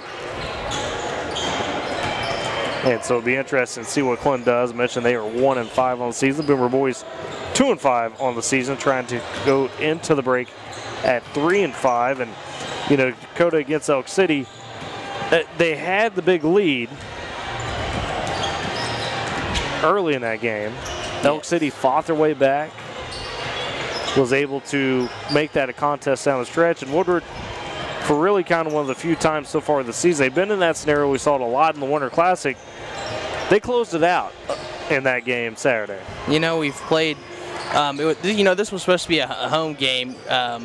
So it was 3 back-to-back games at home that the Boomers have had a very, very close game. The first one was Kingfisher, the second one was Guyman, and the third one was Clinton. And then was it Saturday we played Elk City. That was the 4th close game that we have, and we thought we were going to see a fifth close one back in Woodward, but you know, we're in Clinton. This is going to be a different atmosphere. A lot of the kids like to show up for the boys' game. It gets a little bit more physical, and so Clinton playing at home, this may be a different look that we may see, a little bit more fired up team. So the Boomers are going to have to come out kind of firing early on, and they're going to have to play some very good defense because we're in the Dome, and the Dome can get pretty loud at times. It can, you know, and despite kind of the last-minute change, if you will, looks like it might be a decent low crowd for the boys' game. Wasn't bad for the girls' game, and you know, Dakota on the Boomer side of things, a guy that I think we've said a lot, kind of talked about a lot, I think somewhat deservedly so, has obviously been Mr. Carter Reed, exactly, and he's been really, I think, pretty fantastic in a lot of instances. Has had some big games, has been able to do some things.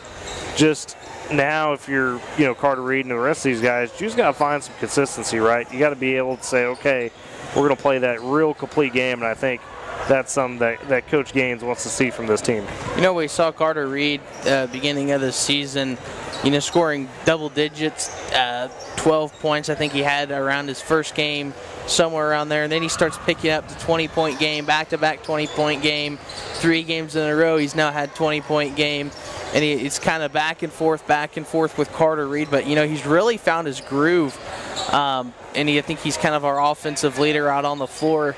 You know, he has some help though. He's getting guys like Ethan Neal involved. Isaiah Washington's now been more involved in the paint as well as Connor Sunderland. This Boomer team's starting to come together. You take a look on the defensive side, guys have stepped up like Gage Hutchins.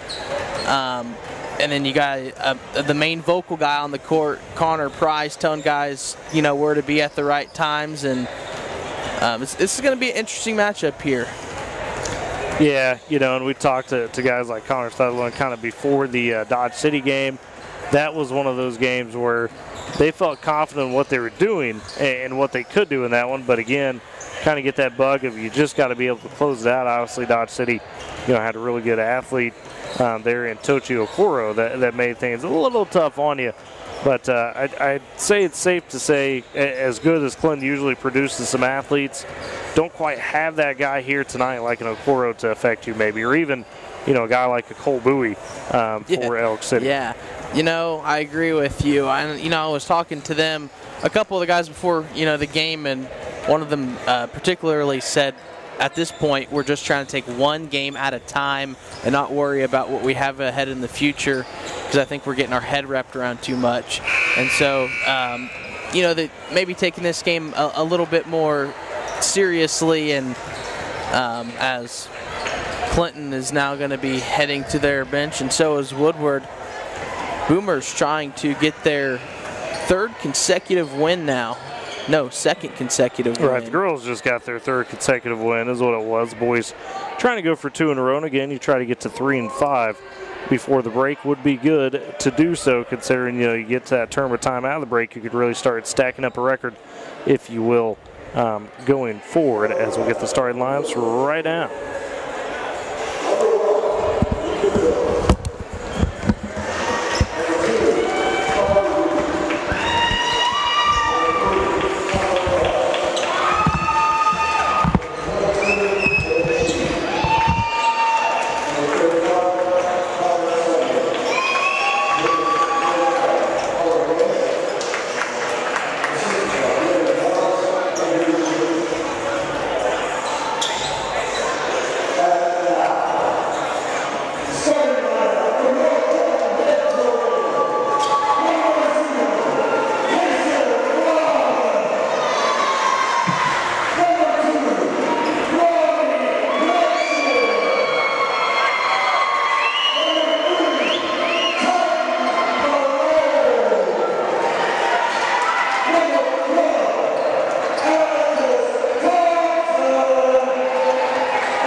As there was your starting lineups for both squads, and it looks like facing off for the tip-off is going to be Ethan Neal, as well as Akis Thompson for Clinton. So we just talked about Akis a little bit and how he could be a huge factor for this Clinton team at the right time. Just a young man. They're young guys, I should say. Boomers going to be in the road black, similar to what the girls were in. Clinton going to be in their home whites as the tip is up in the air, won by the Boomers as they'll take it to begin the ball game. As we are underway, it'll be Ben Cheap on the right side, taken by Connor Price. They work it down to Cheap on the baseline. And now a 3 all the way from Price. Get things going on the right wing. That's too strong. Rebound, though, taken by Neal. Feeds to Carter Reed in the paint. Reed gets it up and in. Basket is good by Carter Reed. First points of the ball game goes to Reed. Boomers lead 2-0. 7:30 to go in the first quarter. Clinton goes the other way with Ronnie Redshin. His sister, Ella Redshin, we just saw at the top, will be Titan Malone. They'll hand off to Kason Louthan. Working it around. Back to Malone. Malone hands off to Louthan. Clinton trying to work the possession. Redshin left corner for 3. That's too strong. Rebound taken by Ben Cheap. Cheap feeds Price to the right side. Price ahead to Ethan Neal. Back to Price. Boomers lead 2-0. 6:55 to go in the first quarter. Neal, right corner 3. That's too much. Rebound, though, on the backside is Carter Reed. Price gets it. Feeds back to Reed. Left baseline. He drives. Gets cut off. Working around to Cheap. On the right wing to Neal at the paint now to Connor Sunderland. Feeds over to Neal. Neal on the right baseline. The low runner goes. So Ethan Neal with the bucket. Boomers take a 4-0 lead to begin the ball game. As we Clinton back the other way, Atticus Thompson with it. Gets double teamed and I'll say fouled as he tried to get a pass out to Titan Malone. So the Boomers commit the first foul of the ball game, and it goes on Connor Price. His first, team first. Boomers still lead 4-0. 6:20 to go in the first quarter. Clinton, though, with possession. Titan Malone with possession, goes down the left side, kicks in the corner to Redshin. Now on the wing, that's going to be Louthan for the three, rims out. Rebound taken by Ben Cheap and the Boomers. Sunderland passes ahead to Price. To Neal, in the paint to Reed. Reed gets trapped up, double team, loses the handle momentarily, finds Cheap on the left wing. Cheap feeds back to Reed, who will set up the offense. Boomers with a 4-0 lead, 5:55 to go in the first quarter. Price on the right wing bounces to Reed. Reed guarded tightly by Redshin. Finds Price on the top of the key. Price down low to Sunderland. Sunderland, oh, nice feed to Ethan Neal on the backside for the layup. So Connor Sunderland with the assist. Neal with 4 points in the ballgame. Boomers out to a 6-0 lead to start this contest. Now Thompson gets it ripped away. Ethan Neal on the defense. Neal one-on-one with Thompson. Goes for the layup and gets it in. Ethan Neal with the quick six. The Boomers lead 8-0, and there is a timeout by Coach Lucian Bliss. My goodness. The Boomers coming out strong in this first quarter, leading 8-0 with 5:26 to go in the quarter. And a heck of an effort early, and Dakota's going to step in with me here from the camera real quick. Whoa, what you got, Dakota? Well, you know, I was thinking not Oak City, I want to say Oak City. Clinton, this team is off to a not a very good start. And one thing that, you know, Ron said when he was calling this game with me on Saturday was Clinton is either going to be a very hot team or a very cold team. Yeah, no, that's a good point. Can be a little streaky. We talked about that with some of those guys not being maybe as experienced. You know, you highlight a guy like Atticus Thompson. Again, as a freshman, I think last year kind of impressed us in the time that he got. He's back as a sophomore. Good frame on him, 6 foot. You know, you get to a guy like Ronnie Redshin, who's just a sophomore, but you could tell, you know, has some ability to him. As we were back out of the timeout, Clinton will have the possession. 5:23 to go in the first quarter. Boomers with the 8-0 lead. Titan Malone feeds up to Redshin, across the timeline. Redshin picked up by Ben Cheap. On the right wing is Redshin. Gets a screen from Newly into the ballgame. Wyatt Zawoski. They work it around to Louthan. Louthan feeds inside Thompson. Thompson goes at Carter Reed. Gets it up over him for the bucket. Atticus Thompson with 2 points. First basket for Clinton. Boomers still lead 8-2. They go the other way. 4:55 to go in the first quarter. Reed drives into the free throw line. Kicks out Price. Left corner or left wing for three. That is too strong. Rebound taken on the backside by Thompson. Clinton pushed it back the other way. Kelson Louthan with it down the left side. And they work it up top to Titan Malone. Malone with the dribble. Guarded by Cheap. Goes to Louthan on the wing. Louthan drives into the paint. It's blocked from behind by Carter Reed. Connor Sunderland on the shot or on the rebound. Reed gets back down the left side. He's picked up by Malone. Feeds up top to Price. Boomers lead 8-2. 4:20 to go in the first quarter. Cheap with it. Feeds to Sunderland. Sunderland to Reed. Now to Neal on the left side. Neal thinks about the three instead. Dishes to Cheap straight away. That's off the mark. Rebound goes down to Sunderland. Goes up with the second chance. No good, but he is fouled. Connor Sunderland goes to the line for 2 free throws.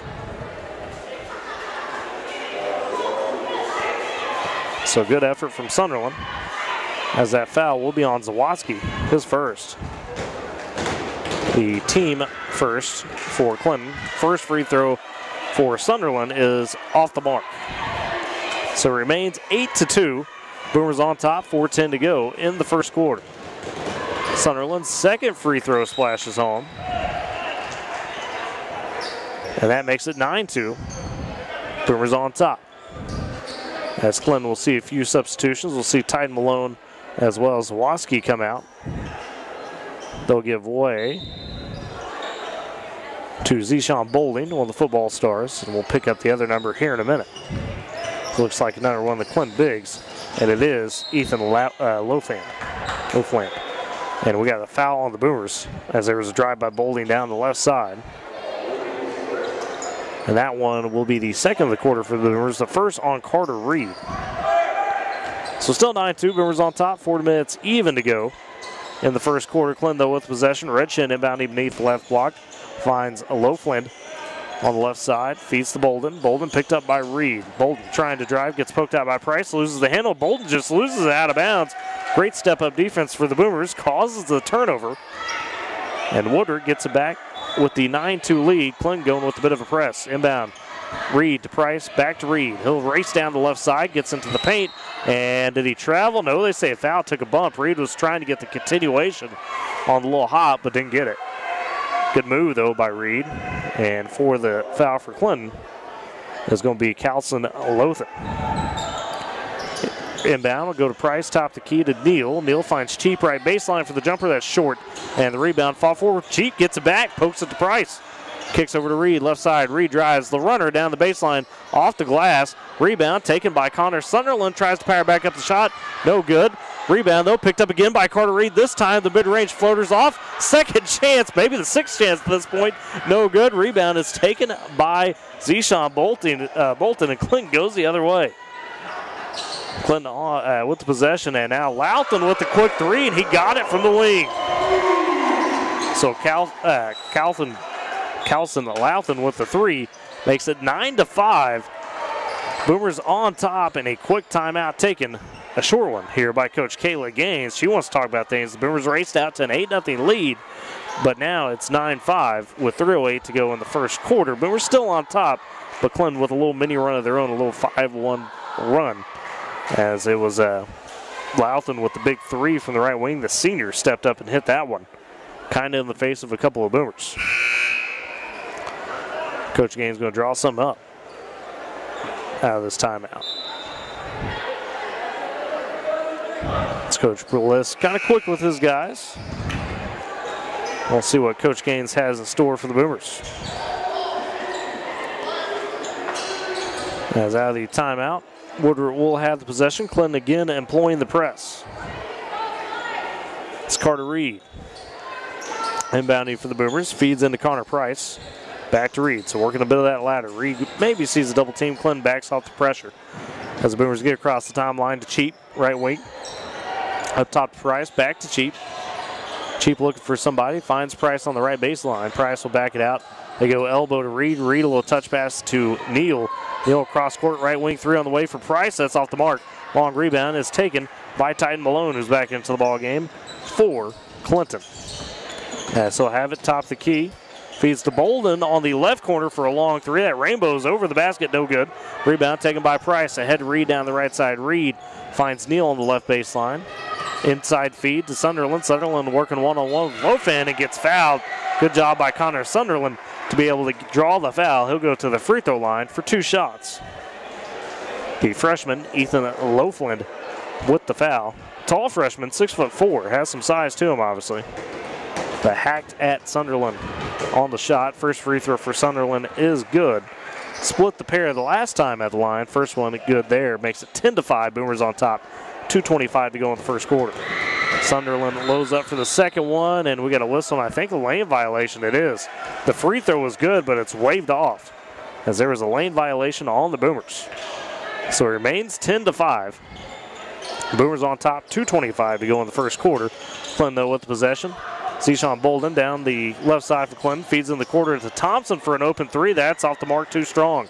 Rebound taken on the backside by Price. They say Price stepped out of bounds as he rebounded on the backside, but was immediately guarded by Titan Malone. So Clinton gets the possession back despite the miss.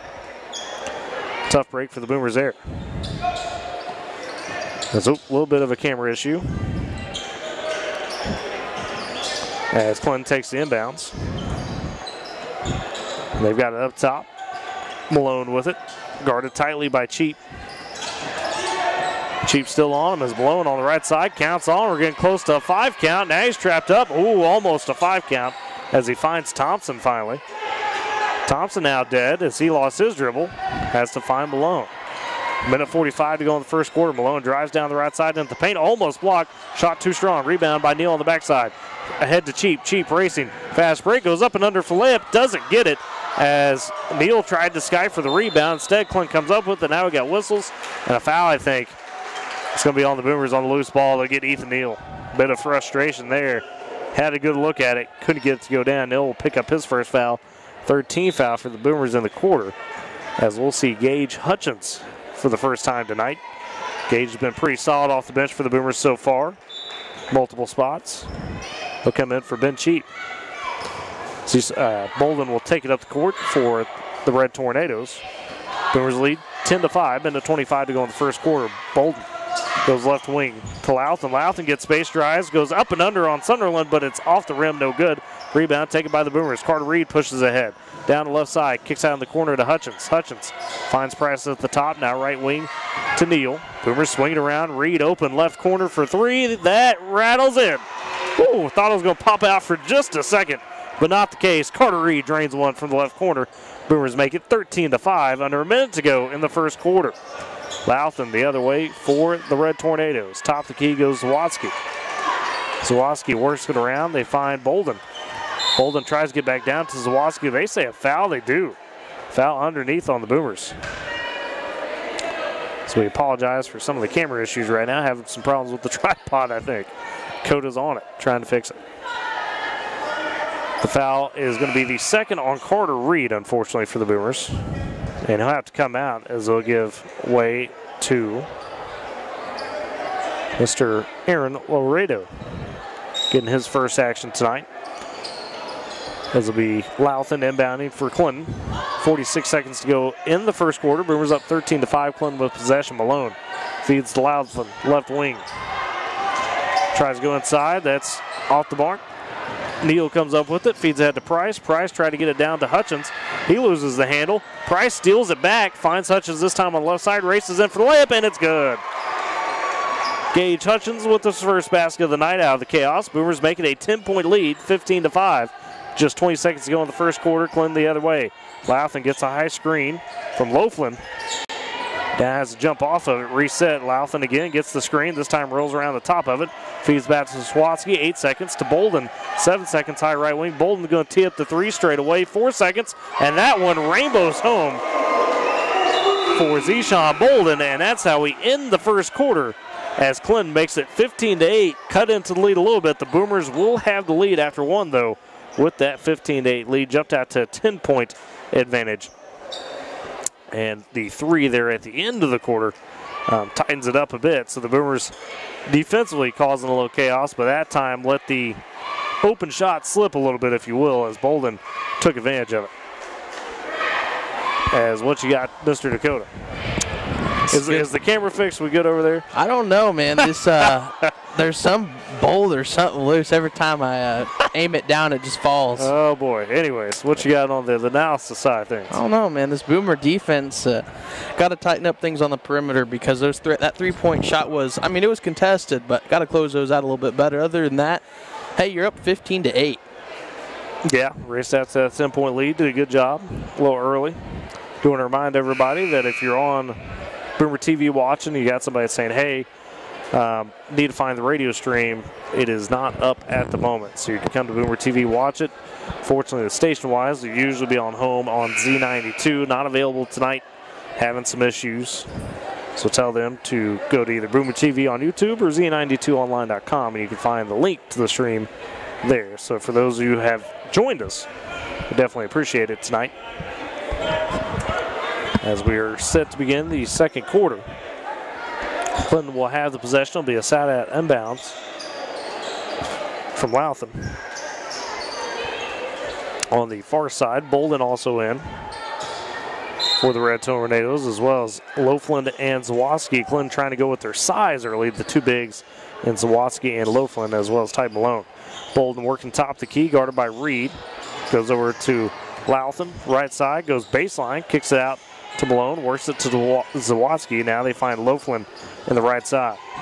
Malone catches the pass, tries to drive into the paint, has to angle it back out. Now dribbling on baseline. O'Connor Price loses the handle, almost went out of bounds, but it's saved by Malone. And now they say Malone stepped on the sideline. It's a turnover. Great defense from Ben Cheap, who stepped back into the ball game. Had been out for Gage Hutchins. So the Boomers forced the turnover to begin the second quarter. They lead 15-8, have the possession with 7:30 to go in the half. Price finds Neal on the right wing. Neal going to step up, takes the three. Nobody could test him. That popped out. Oh, man. It was halfway in and popped out. Clinton comes up with the rebound. Louthen comes down the left side, guarded by Reed. Laughlin gets a high screen, but finds Zawatsky.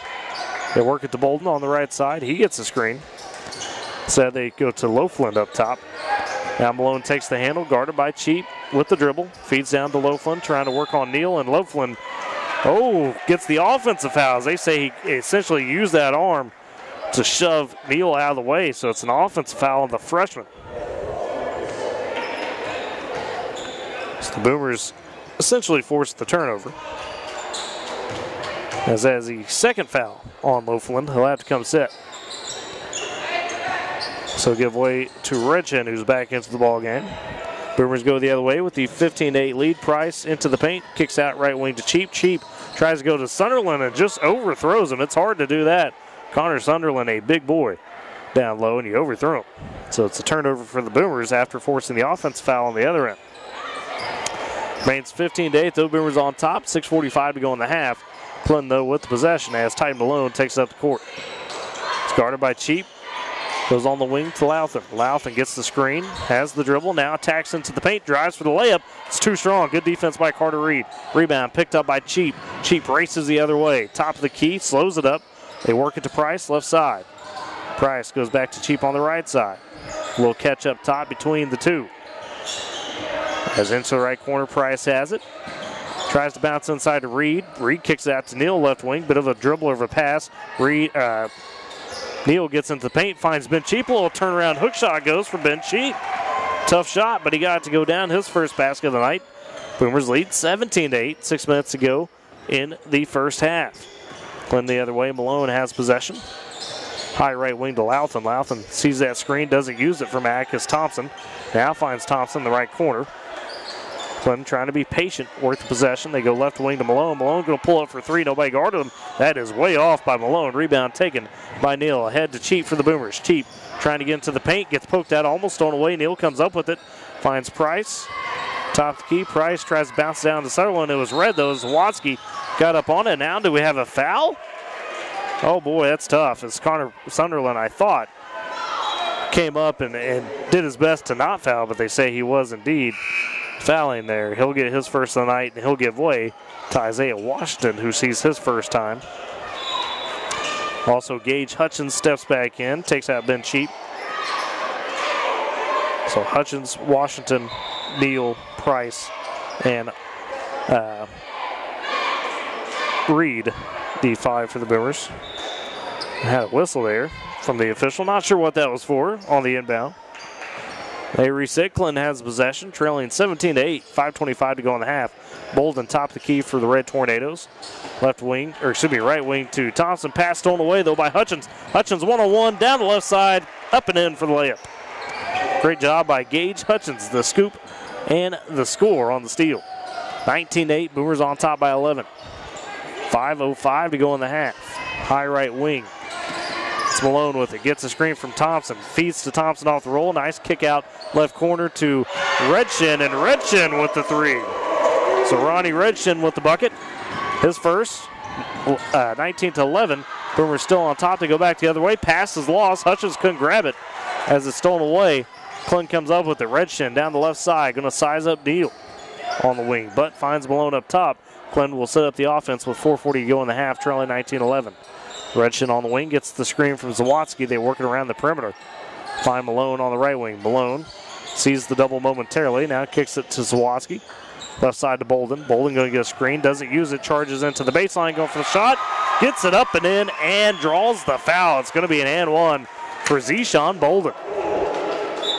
Attacked at the Boomers. And Bolden's got 5 on the night off the bench as Neal will step out. The second foul is going to be on Connor Price. Bolden to the line for and one opportunity as Aaron Laredo step back in for Neal. On substitution, free throw from Bolden is good. He's got 6, and just like that, Clinton's made it a 5-point ball game, 19-14. Boomers back the other way, 4:19 to go in a half. Price, top of the key, goes right wing to Laredo. He sees some pressure. Now gets out of it. Tries to find Washington inside. That's tipped away by Zawatsky. It's stolen by Redchin. Clinton comes up with the turnover. Red Tornadoes making a run. Right side, Malone with it. Top of the key, finds Thompson. Thompson free throw line. Kicks out to Redchin. Clinton resets the offense. Redchin picked up by Price. 3:55 to go in the half. Boomers lead 19-14 over Clinton. As Malone dumps down to Thompson on a little screen roll. Thompson gets the basket to go. And Clinton has cut this lead down quite a bit now as they're working. Thompson with his 4th point of the night. 19-16, Boomers still on top with possession. Carter Reed, right wing, finds Price in the corner. Cross court, left wing to Hutchins. Hutchins inside to Laredo, sees some pressure. Nice little turnaround jumper. That's off the mark though, left side. Rebound taken by Zawadzki. Clinton with a chance to either tie or cut it to 1. 3:20 to go in the half. It was a 19-8 ball game just a couple minutes ago. Bolden takes on the right side. He's going to pull up for 3 off the screen. That rims out. Ooh, almost went down. Rebound taken by Hutchins. And now kind of a frustration foul on Clinton as Ty Malone will commit the loose ball foul for the Red Tornadoes. So that got close. So that will be the first on Malone, second on Clinton in the quarter, as Ethan Loughlin, the freshman, steps in for Zawadzki. It's big for bid. Loughlin, 2 fouls in this first quarter. Boomers with possession, 3:05 to go in the half. They lead 19-16, trying to find a basket. Cheap takes it on the right side, feeds inside to Hutchins. Hutchins, a nice touch pass to Washington. Washington with the turnaround scoop and gets it off the glass. Tough shot for Isaiah Washington, his first basket of the night. Boomers extend it back to 5, 21-16. Clinton the other way. Left wing, Red Shin. They're going to say poked out of bounds by Connor Price, who was on the fence on the pass. Substitution for Clinton will be Malone for Louthan. Louthan has 3 points on the ball game. As Red Shin inbounds for the Red Tornadoes. To Bolden, top of the key, 2:40 to go in the half. Left wing to Red Shin, gets a high screen from Thompson. Thompson takes it off the screen. Goes up top to Loughlin. They work in the corner. Bolden open right wing for 3. That's too strong. Rebound taken on the backside, though, by Louthan. Clinton extends the possession. They didn't box him out. Now Louthan chucks up a 3 from the wing and gets it to go down. Carlson Louthan, just a crazy 3-pointer there. Makes it 21-19, and now we got a whistle. Do we have a technical? I think we did. Yeah, technical on Louthan. Got a little too chirpy after that big 3. It was a good one, but spent a little too much running the potential mouth, if you will. So that's a quick technical on him. So Louthan with the technical foul. And the Boomers will get free throws. It'll be Gage Hutchins. First one, no good for Hutchins.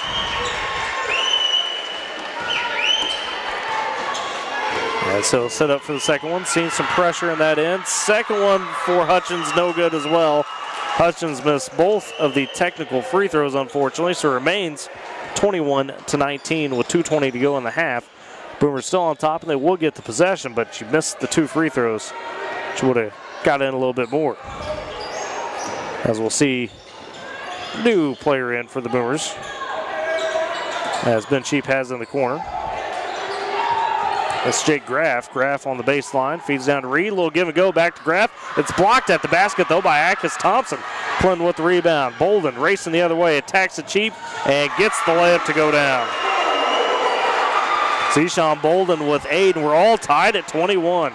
Graff the other way for the Boomers. Tries to go to Hutchins. That's stolen away from Thompson. Back-to-back big plays by Thompson. Feeds ahead to Redshin. And oh, what a hustle play from Gage Hutchins. Oh, he's trying to say that it was off of Clinton, and that's unfortunate. Excellent play from Gage Hutchins. Hustled it down, poked it away. It looked like he threw it off a Red Tornado, but instead they said it went off Hutchins. And Clinton keeps the possession with 1:42 to go in the half. All tied up at 21. Bolden will inbound to Redshin. Right wing, guarded by Price. Up top, seeing his first action, is Rufus Whiteman-Ellis. Feeds over to Bolden. Bolden left wing again, attacks the basket, gets the scoop layup. They've got to find an answer for Zeshawn Bolden. He's got 10 off the bench, and Clinton takes the lead 23-21, their first of the game. Boomers back the other way. Price top the key, right wing to Cheap. Price to Cheap playing catch. 1:15 to go in the half. Boomers trying to find a basket. Price on the right side, still working it to Cheap. Now to Neal, free throw line to Sunderland, and Sunderland, they'll say walked. Oh, he was getting pressured there. I thought they may have got the foul. Not the case. So it's a turnover for the Boomers with 1:08 to go in the half. And they trail 23-21. Clinton has the lead in possession. Bolden tops the key with 10 points. Feeds over to Thompson, right wing. Thompson with the dribble. Pass is poked away. Stolen by Ethan Neal. Neal the other way, getting chased down by Thompson. Gets the layup to go and the foul, Ethan Neal. What a play. Picked away the pass, finished at the basket, and gets the and one, does Mr. Neal. Tough play. So he's got 8 points in this one and a chance to retake the lead for the Boomers. Thompson picks up his first foul. Neal at the line for the and one, and that's good. So Neal with 9 points. Boomers make it 24-23 on top, 45 seconds to go in the half. Glenn the other way with it. Bolden top the key. As Bolden with the possession, the dribble, finds Red Shin on the right wing. 34 seconds to go in the half. Now feeds down to Thompson. Thompson on the baseline, kicks out to Ellis. Ellis for the three. It's too strong. Rebound tipped out. It's loose. Who's got it? As diving for it is Bolden initially, but a jump ball called. And the possession arrow will put it with the Boomers.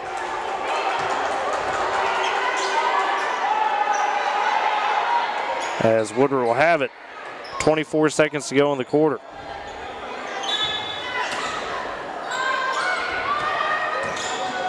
And taking the inbound. Reed with it, right side. Finds Price. Inside to Sunderland. They work it around. Left wing to Price. 10 seconds to Neal. Left corner for three. It's tipped by Thompson. And after the tip, whoa, they say it's out of bounds on the Boomers. Thompson tipped that. But they're going to say it's out of bounds on the Boomers with 6 seconds to go in the half. Boomers have a 24-23 lead. Clinton the other way. Bolden down the right side. Double team. He's just going to put a high rainbow up from half court.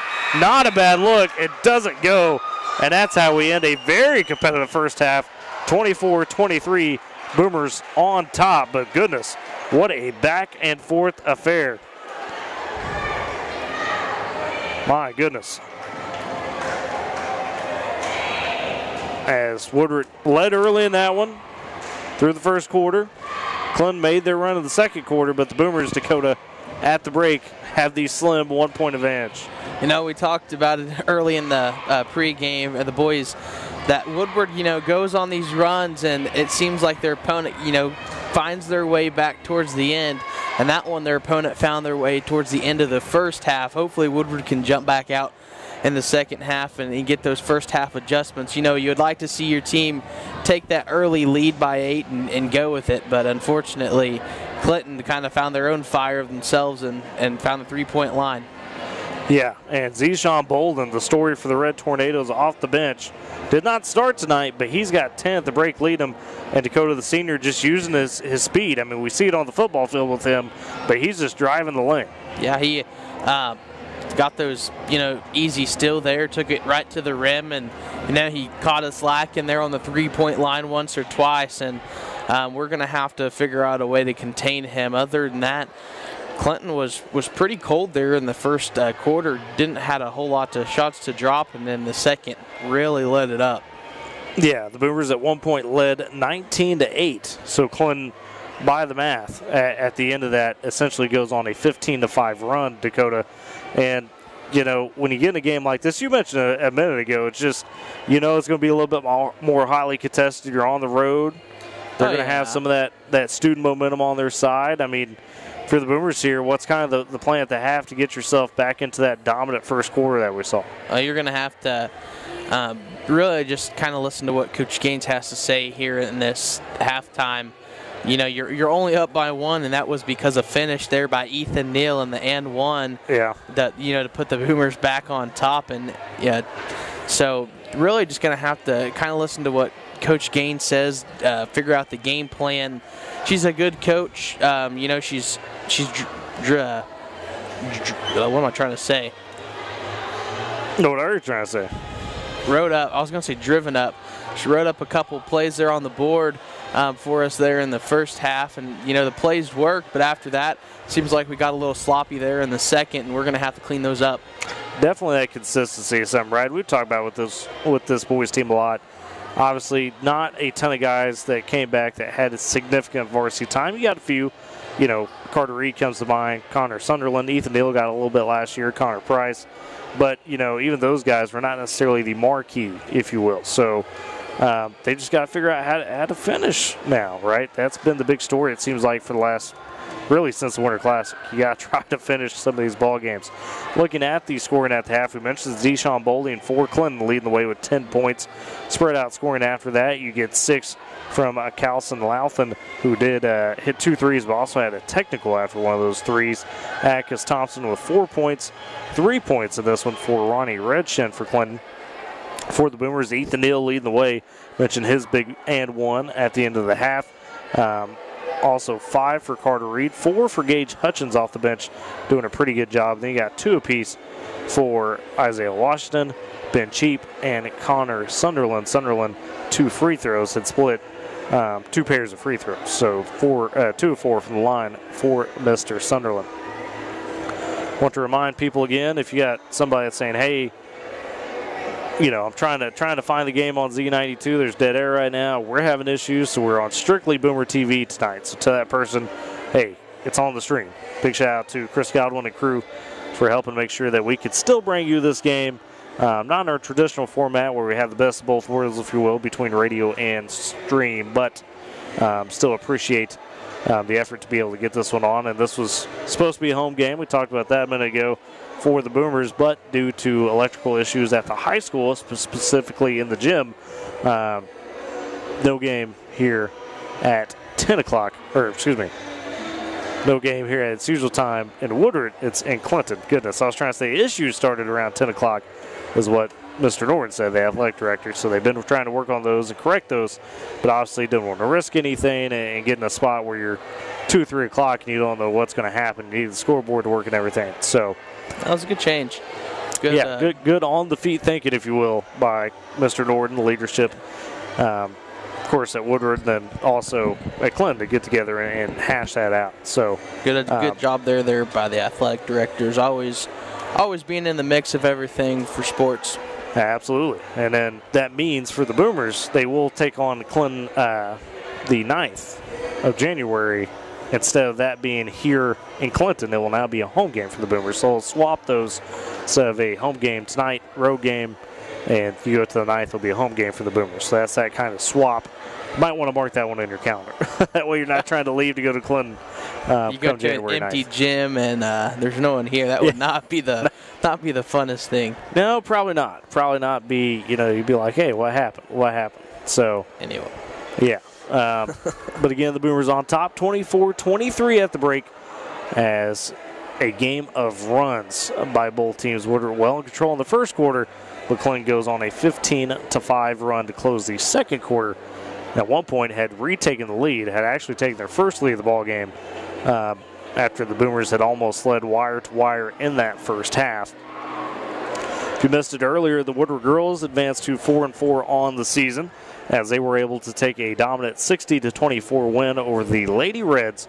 And Kaylee Mills, boy, Dakota, what about her? Big game. We talked about her, kind of pregame, how she had been getting more and more minutes. She winds up with 14 points in this one and, really didn't do anything super special, but did her job, right? Was able to get the big rebounds. They found her down low in a couple instances. She got some transition buckets. And it seemed like it was a total team effort from the girls tonight. Yeah, for those of you who didn't get to hear that, Kaylee Mills, at the start of the season, like Tyler said, she wasn't the main character down there on the court, down there on the paint. It was kind of Riley Moore, but then Kaylee Mills started to get some playing time, and next thing you know, Kaylee Mills is in the paint, Riley Moore is in the paint as well. They're both working great together, and then tonight Kaylee Mills ended up leading the way for the Boomers with 14 points, a dominant performance in the paint. Got a lot of steals, being very aggressive down there. I don't know what has kind of got underneath her skin, but we are loving it from Kaylee Mills, and she's only a freshman. A lot more to come from her, hopefully. Oh, absolutely. And part of that as well, you mentioned the steals. We talked about basically brought some of that same pressure that we saw in Dodge City about a week ago at this time, where Clinton didn't have, the key guards, right, and the key ball handlers. So they took advantage of that, was able to do a really good job of forcing a lot of turnovers in that, and essentially making sure that Clinton, if they were going to do anything, they were going to have to earn it for sure. Boomer boys here at the half, first to come back out onto the court. Very interesting. So, you know, Co, what do you think kind of the conversation was there in the locker room? Maybe just, hey, you did some really nice things in that first half, but you got to stop some of that quick pressure from Clinton, guys like Zeshawn Bolden? Yeah, you know, there in the first quarter, we kind of dominated there, and in the second quarter, I feel like we just got too comfortable with what we were doing, let up a little bit, and let Clinton come back and crawl their way. In this one, got a little hesitant there at the end of it, end of the second quarter. When Clinton started to go on that run, we started to make some foolish mistakes, started being silly with the ball, not talking to each other, not having that communication. We're going to have to get back in that rhythm, talk to each other, and kind of know where the ball's at, because they're going down the court half the time. A guy doesn't know where the ball's at. We got to be on top of that. Those little details are going to make the Boomers stand out a lot more in the second half if we can continue to just listen to Coach and follow the game plan. Yeah, and I think that's, you know, no truer words, right? Follow that game plan. Just be smart about things, you know. Like you said, don't communicate. Don't try to get too fancy. Don't get ahead of yourself. I feel like we do that going down the stretch into these games where it's so close. We get ahead of ourselves, and that's something we're going to have to learn not to do. All right, well, the second half about ready to begin as both teams taking the court. And it will be Clinton with the first possession, as it'll be Louthan inbounding for the Red Tornadoes, going left to right across your screen. Top of the key, Malone has the possession, as they'll work it around to Redshin, guarded by Connor Price. Boomers lead 24-23. Clinton, though, first possession of the second half for either team. Malone top of the key with the dribble. Now picks it up, sees some pressure from Reed, finds Akis Thompson. Thompson, what do you do there? Is it a foul? It was a foul on, it looks like Ethan Neal, we'll say, who stepped up. So it'll be the first foul of the quarter for either team, of the half, as Neal picks up his second. Side out inbounds for Clinton. Redshin throws it to Louthan. Louthan high right wing, picked up by Reed, gets a screen from Thompson. Clinton's been running those high screens as Louthan finds Zawoski's into the ball game. Zawoski feeds the Malone. Clinton being patient on possession. Redshin loses the handle momentarily, gets it back, gets a screen from Thompson. Has to pick up the ball, though. Now he's under pressure. Count is on. Finally hands off to Thompson, who comes to him. Clinton taking almost the first minute of the quarter just on this possession alone, working the perimeter. Boomers staying tight. Louthan gets the screen again, high right wing. This time guarded by Neal. A minute has gone by in this first quarter, or this third quarter, excuse me. Clinton has had the ball the entire time. Just working the perimeter. Thompson tries to find Redshin again, almost loses the handle. Redshin goes over the top of the screen. 24-23, Boomers on top. Clinton working the possession, trying to work it up high. Louthan on the wing, now trying to attack on Neal. Gets to the free throw line, has the angle back out. Boomer defense is there. Malone, right wing, tries to feed to Thompson on the baseline, and it's tipped out of bounds by the Boomers. So Clinton extends the long possession, as they've had it for almost the first minute and a half of the third quarter. Boomers, though, on top 24-23. Louthan inbounds for Clinton beneath the right block. Throws up top for Thompson for the oop, and Thompson can't get it to go. It's off, and it's tipped out of bounds by, they say, the Boomers on the rebound. So 6:30 to go in the third quarter. Clinton's had it the whole minute 30, and a couple of missed shots now. As Louthan will take the side out inbounds far side, throws in to Thompson, to Malone, that's poked at. Malone able to come up with the possession. Top of the key, guarded by Price. Right wing, Louthan gets open for a three. Finally, that three is short. Rebound taken by Malone. Clinton extends the possession again. Zawoski takes it. Back to Louthan. Louthan drives, gets plugged up. Has kicked it to Zawoski, and they'll reset the offense. Malone and Louthan up top. Almost a full 2 minutes Clinton has had possession. And they do with 6 minutes left in the third quarter. Louthan finds Thompson on a little backdoor cut. Thompson misses the layup a second time. Boomers finally get the rebound. Neal throws ahead to Reed. Reed has to save it. Finds Cheap, goes to Price, and that's too far. No, Price saves it. And Neal comes up with it on the left wing. Price gets it back. The Boomers finally have their first possession of the quarter, 2 minutes in. Still holding the lead. Reed, top of the key, gets a high screen. Now drives into the paint, gets double teamed, loses the handle, gets it back. They work it to Neal in the left corner for three. That is bouncing out, no good. Oh, and Connor Sutherland takes a bit of a slap to the face on the loose ball as Clinton picks up the foul. I believe that's going to be on Zawoski. Should be his second. First of the quarter for Clinton, it is. So the Boomers keep the possession. It'll be an inbounds by Ben Cheap. Beneath the left block, finds Price, left wing, a deep three, that's short. Rebound, poked out of bounds by, let's say, the Boomers as Carter Reed tried to get a hand on it and missed it. So Clinton gets back the possession. Boomers, though, lead 24-23, 5:25 to go in the third quarter. Malone across the timeline, picked up by Cheap. Malone with the dribble, goes right wing to Louthan, gets the screen, doesn't use it. Louthan cuts to the basket, up and under, layup, and that is too strong. Rebound taken by Neal. Neal racing the other way for the Boomers, goes left wing to Reed. Reed stops, kicks it back to Neal. They work it to Price right side. Price tries to fire down to Sunderland on the paint. That gets stolen away. Redchin comes up with it for Clinton. Redchin loses the handle momentarily, does get it back, and now finds Thompson on the top of the key. Flips it back to Louthan. Louthan goes in the right wing to Malone. Malone works it on the wing to the top of the key. They swing it to Redchin, left side. Redchin sees the screen, doesn't use it. Now it goes to Thompson. Clinton being very deliberate with these possessions so far in the third quarter. They work it around left side to Malone again. He goes top of the key. Finds Zawoski on the left side. Zawoski cross court right wing to Redchin. Tees up the three from there. That's offline, no good. Rebound taken by Sunderland on the backside. Feeds ahead to Reed. Reed tries to find Neal on a bounce pass, and it's stolen away by Zawoski. Clinton back the other way. Still no score in this third quarter as it remains 24-23. That was our halftime score. Clinton the other way. He's dead with 4:10 as Redchin, and Redchin finds Zawoski, almost stolen away by Sunderland. Now to the left side to Redchin, poked away by Connor Price, who knocks it out of bounds with 4:03 to go in the third quarter.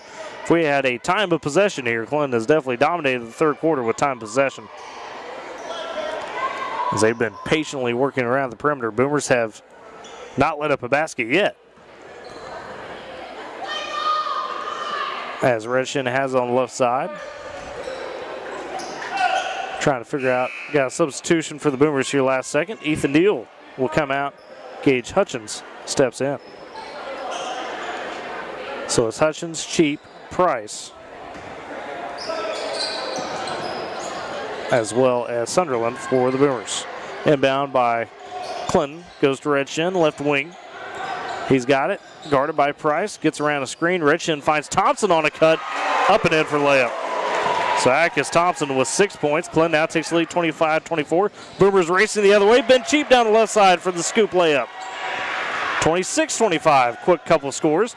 3:40 to go in the third. Now drive by Malone. A scoop up and under. Oh my. Titan Malone with a nice bucket. His first of the ball game. 27-26. Clinton back on top. Connor Price the other way. Top the key for the Boomers. Nice behind the back dribble. Kicks out to Cheap for three. Right side. It rattles in. Ben Cheap with the answer, and the Boomers retake the lead. Quick couple minutes, 29-27, 3:15 to go in the third. Now Malone almost travels with it, gets up the running floater. That's off the mark. Rebound taken by Sunderland. Fed ahead to Hutchins. Hutchins, oh, and we got a technical foul. Who's that on? Who are they getting on this tech? Oh boy, they're getting the assistant coach, not Coach Gaines, but Coach Bowers, the assistant. So that is a tech on Coach Bowers. So a bench technical. That is unfortunate, as it will be a team foul for the Boomers. It'll be Redchin at the line for 2 free throws, as Clinton will get the possession. Redchin on the first technical free throw. That splashes home. So 29-28. Boomers still lead, but the technical on Coach Bowers.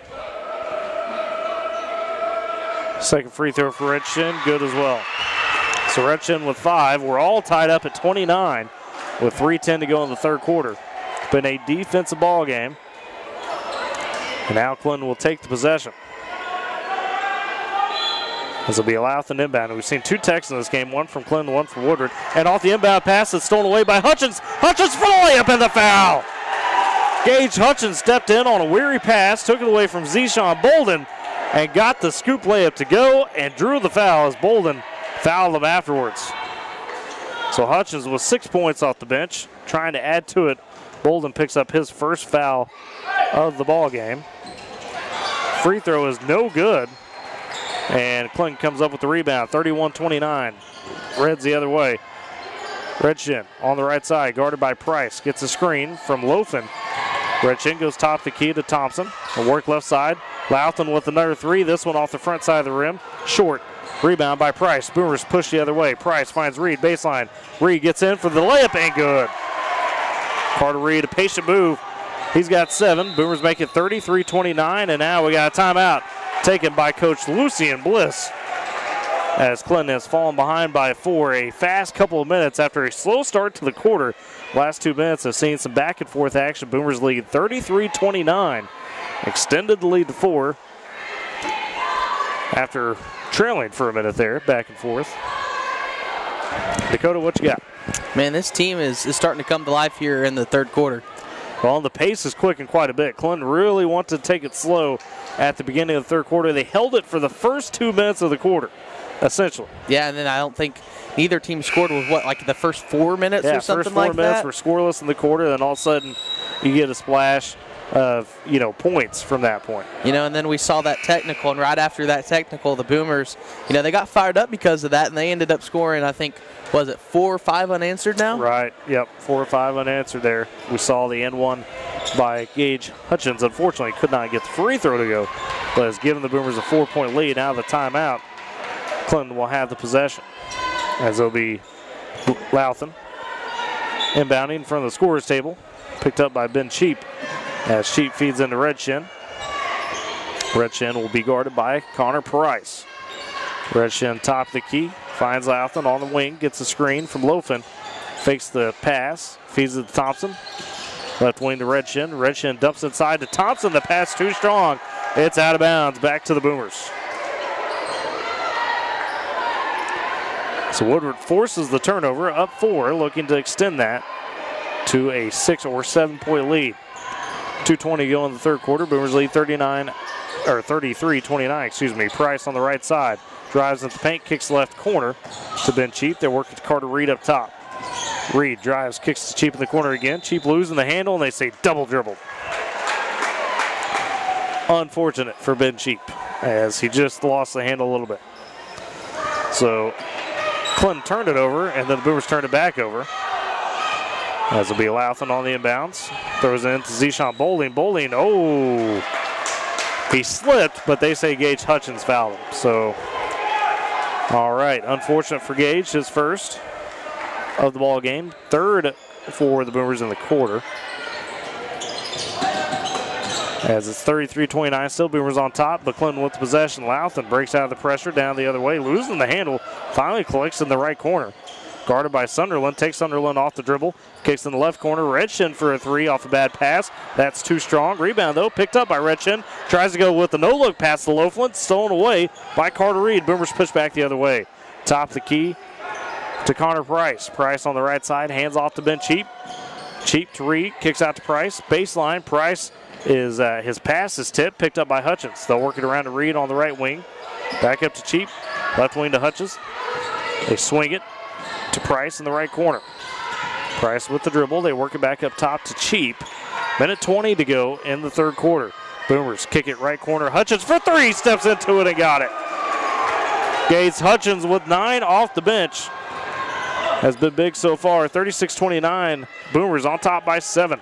Argos leading wild. Bolden the other way for Clinton. Gets trapped up in the paint. Ball's dead. He's got to find out. And there's a call. 3 in the key. Turnover by Clinton. Great defense by the Boomers.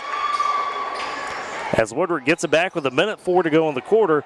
Might push it back to 10 on this possession. If you hit a 3, that'd be the first time they've been up that big since early in the second quarter. 1:02 to go here in the third. Boomers the other way. As Price feeds ahead to Cheap on the right wing. Cheap with the dribble.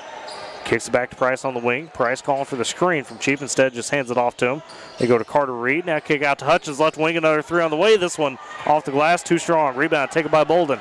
He'll push 2-on-2 for Clinton. Bolden down the left side, gets the layup off the glass and in. Zeshawn Bolden with 12. 36-31, Boomers on top the other way. 35 seconds to go in the quarter. Cheap drives, kicks out to Price, right wing for three, and that bounces out. No good. Again, too strong. Hit the left side of the rim and went out on the right side.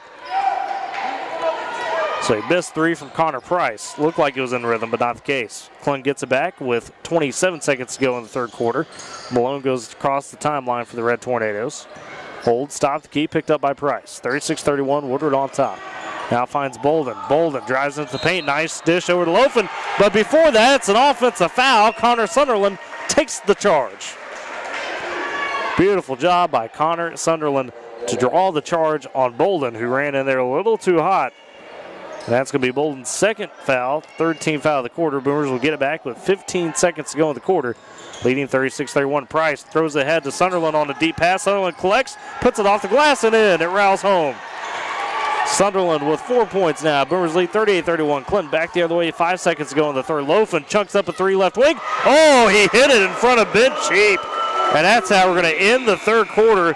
Lofen's three, or excuse me, Loughton's three makes it a 38-34 game. Boomers still on top as we head to the fourth quarter. Boy, what a three. That was an answer from Calvin Lothan right before the buzzer, Dakota. Yes, it was. Man, without that three, the Boomers would have been going into the halftime there with a little bit more of a lead, unfortunately. It'd be in the fourth quarter. Yep, in the fourth quarter. I don't even know what I said. Said halftime. Oh, Lord. It's been a long day, folks, long game. It's been a good one, though. Back and forth, really. The Boomers, again, raced out early. Had an 11-point lead at one point. Just Clinton, you got to give them credit, and the home environment has fought back. You know, I'm surprised the point total isn't a little bit more right now for either team. I think Woodward was like averaging close to about 50 points a game. I mean, I think they could still get that, of course, but just not as physical as I thought it would be either. Just kind of slow-paced compared to last game, a little bit.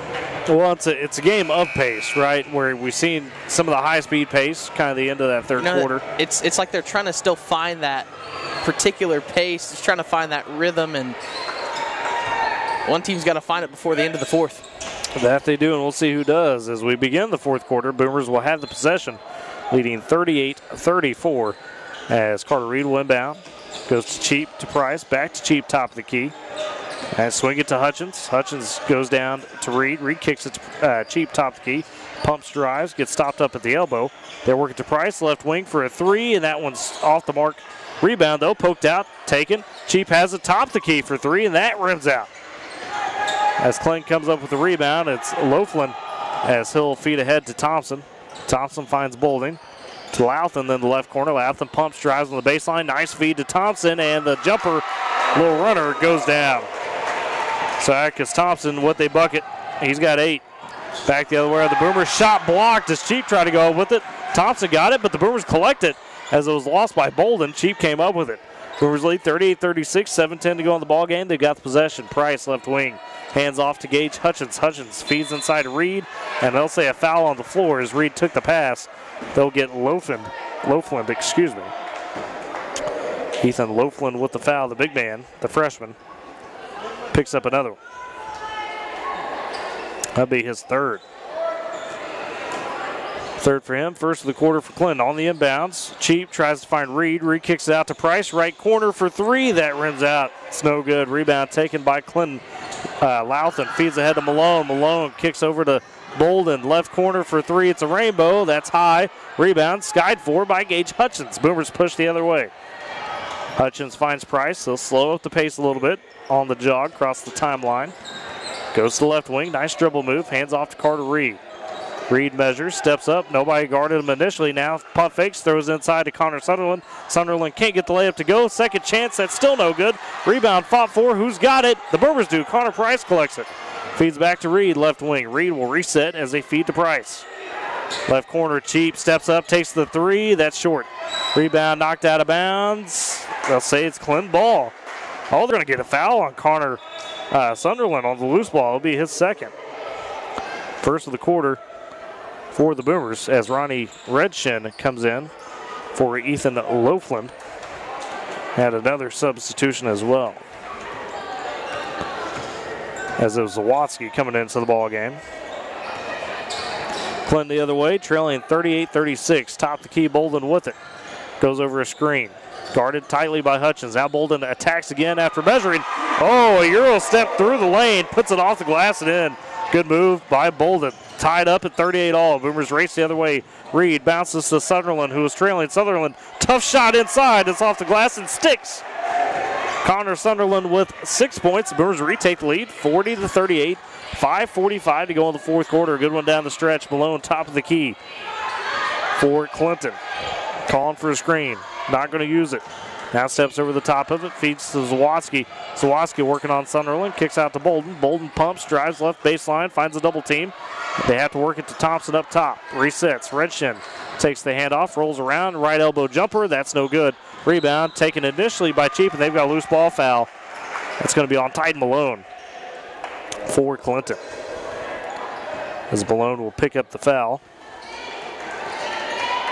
That'll be his second. Team second for Clinton as well in the quarter. Boomers on the inbound. Carter Reed eventually comes up with it. Or Carter Reed, excuse me, finds Connor Price. As he'll give it across the timeline. Price top key with the dribble. 5:10 to go in the ball game. Boomers lead 40-38. Right wing Ethan Neal goes baseline to Sutherland. Steps up for the jumper. Long two. That's no good. Rebound on the backside. Taken by Bolden. Bolden racing the other way for Clinton. 3-on-3 scenario. A little Euro step from Bolden, and it's good again. Zeshawn Bolden, 16 points in this one. 48 all the other way. Gage Hutchins can't get the layup to go. Thought he took some contact. Not the case. Rebound taken by Clinton. Racing is Bolden down the left side. Kicks in the corner to Zawatsky. Zawatsky up top to Malone. Malone backs it out with 4:35 to go in the ball game, tied up at 40. And a pass too strong to Redshin, and that's a turnover by Clinton. So a quick turnover. Boomers get it back. Still tied up, 40 all. This has been a back and forth affair. As Price will take the inbounds, feeds ahead to Carter Reed. Reed high right wing, guarded by Malone. Gives back to Price. Price patiently, top of the key. Looking back to Coach Gaines. Price hands off to Reed on the right side. Reed turns, drives into the paint. A little Euro step his own. A little shot gets it to go. It sticks. Carter Reed, with the runner in the paint. He's got 9. Boomers lead 42-40. Sean Bolden with the slow dribble for Clinton across the timeline.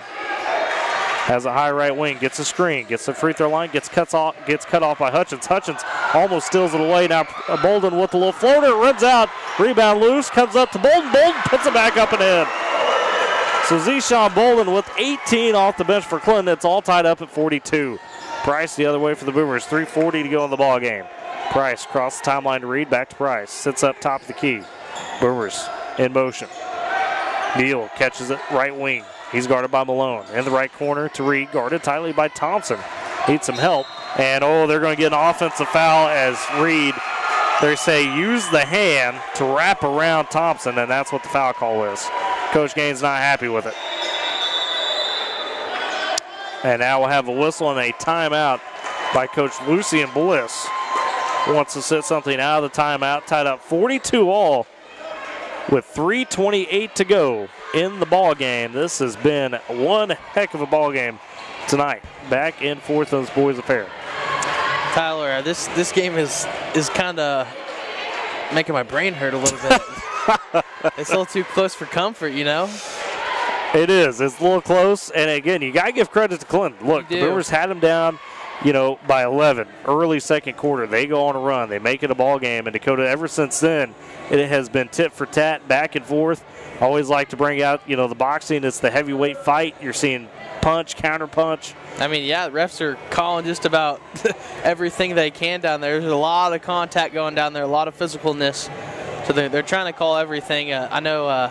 They're trying to stay on top of it. You got to find a fine balance. You don't want to get so physical and not call something where all of a sudden, people get upset. But at the same time, you can't be too ticky-tack. So they're trying to find that balance. Can't see everything on the court. They're trying their best. They've done a really good job tonight. Yeah. Calling fouls and the good contact. Good job there by the refs tonight. But, man, this game is close for comfort, man. Too close for comfort. And this is where the boys we talked about, winning time, right? Got to be able to close it out. We'll see if they'll do that here. 42 all. as it'll be white ball. That's Clinton's ball out of the timeout. 3:28 to go. As it will be Bolden taking it up the court for the Red Tornadoes. He has 18 points, all off the bench. Top of the key.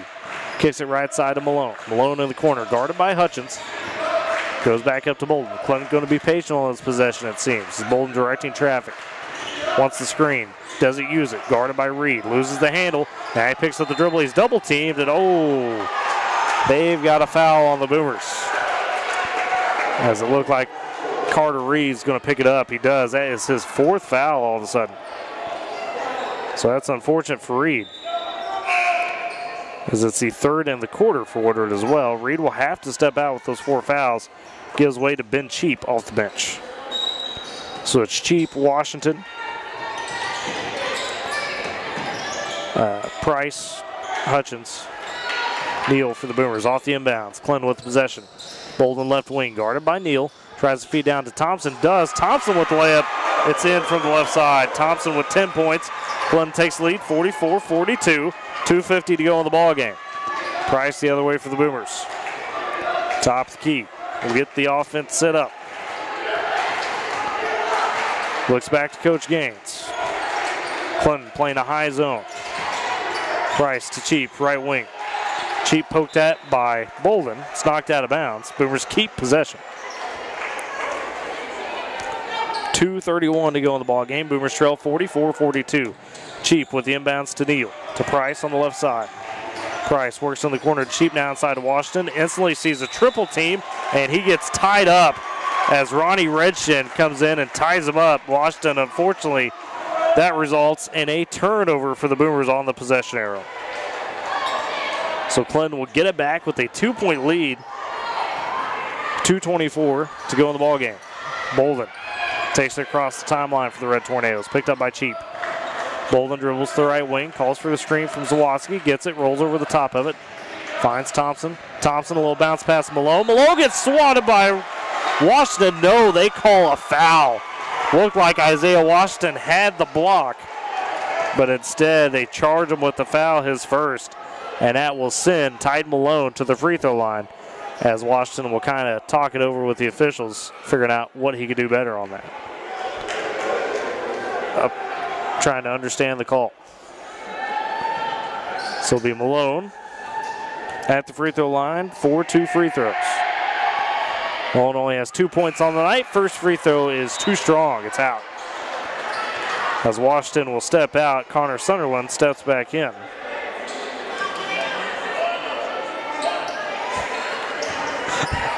As Malone sets up for the second free throw, lead still 44-42 Clinton. Second free throw is good for Malone, 45-42. Red Tornadoes on top. Boomers the other way, trailing by 3, 2:05 to go in the ball game. Price, top of the key, goes left wing to Cheap. To Neal. Neal turns, gets the elbow, kicks back out to Cheap, tees up the 3, left wing. It's offline, no good. Rebound taken by Thompson. Sunderland gets thrown to the floor as Clinton goes the other way. Tide Malone with possession, minute 45 left. Boomers need a stop. Malone, top of the key, guarded by Hutchins. Now they find Bolden, right wing. Thought about the 3, didn't take it. The Boomers back off him. Bolden feeds to Zawoski. Now to Malone, left side. Gets the screen from Zawoski. Boomers back off of him. Now he steps up for the 3, and that splashes. Tide Malone, a huge 3 to make it 48-42. He's got 6. Boomers trail by 6 with a minute 20 to go. Back the other way. Price goes to Cheap, right side. To Neal, top of the key. Back to Price, left wing. In the corner to Hutchins. Hutchins works up to Price. To Cheap. Cheap guarded Tiley. Now finds Price. Hutchins gets the left wing 3, and it's good! Gage Hutchins with 12 points off the bench. And the Boomers cut it back to 3, 48-45, under a minute to go now. Bolden, top the key for Clinton. Boomers need a stop. One more foul, they put Clinton in the double bonus. As now Coach Gaines calling Cheap to come up and guard on Bolden. Bolden holding the high corners. Couple dribble moves, and now whistling a foul, they'll say, on Ben Cheap, as Cheap was trying to stick with him. Bolden turned it on the speed. He'll go to the line for 2 free throws, as that is the 5th team foul for Woodward. Cheap, just his first of the ball game.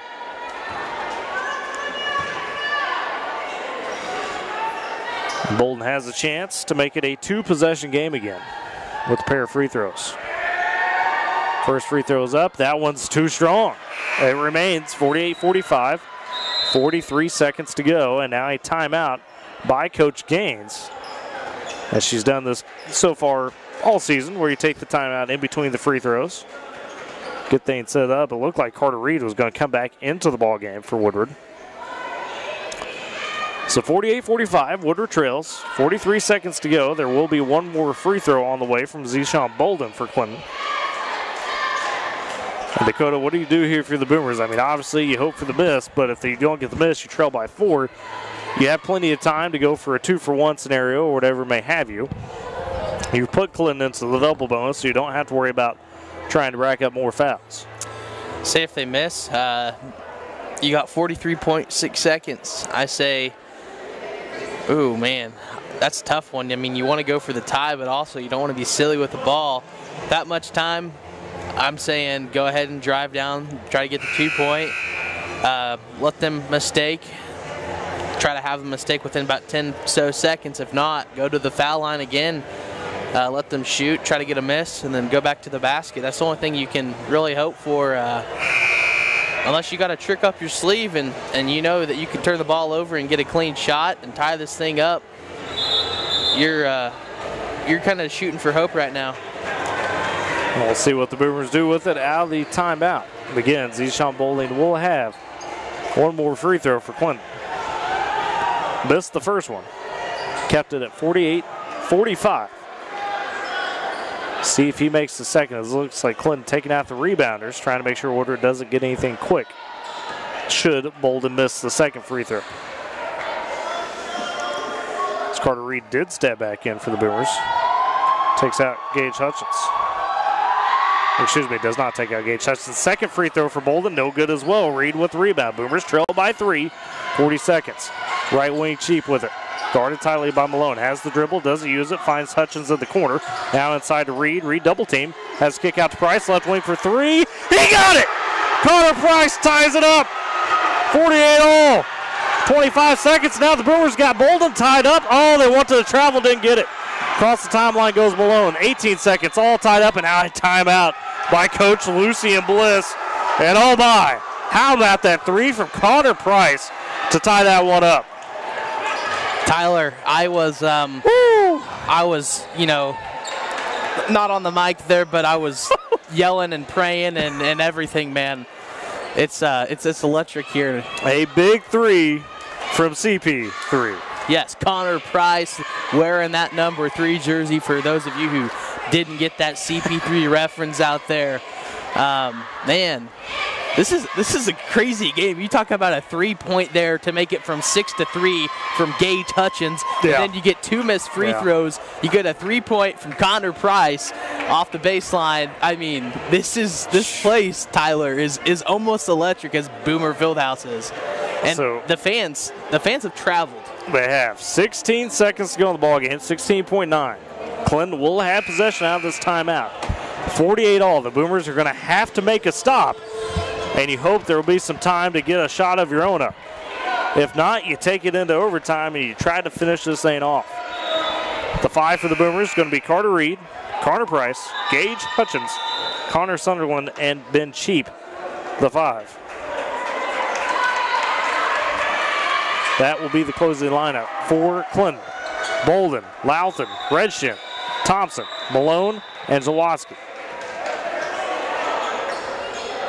And actually, they had 6 on the court, so they had to take Bolden off. Interesting that they're taking Bolden off despite him having 18.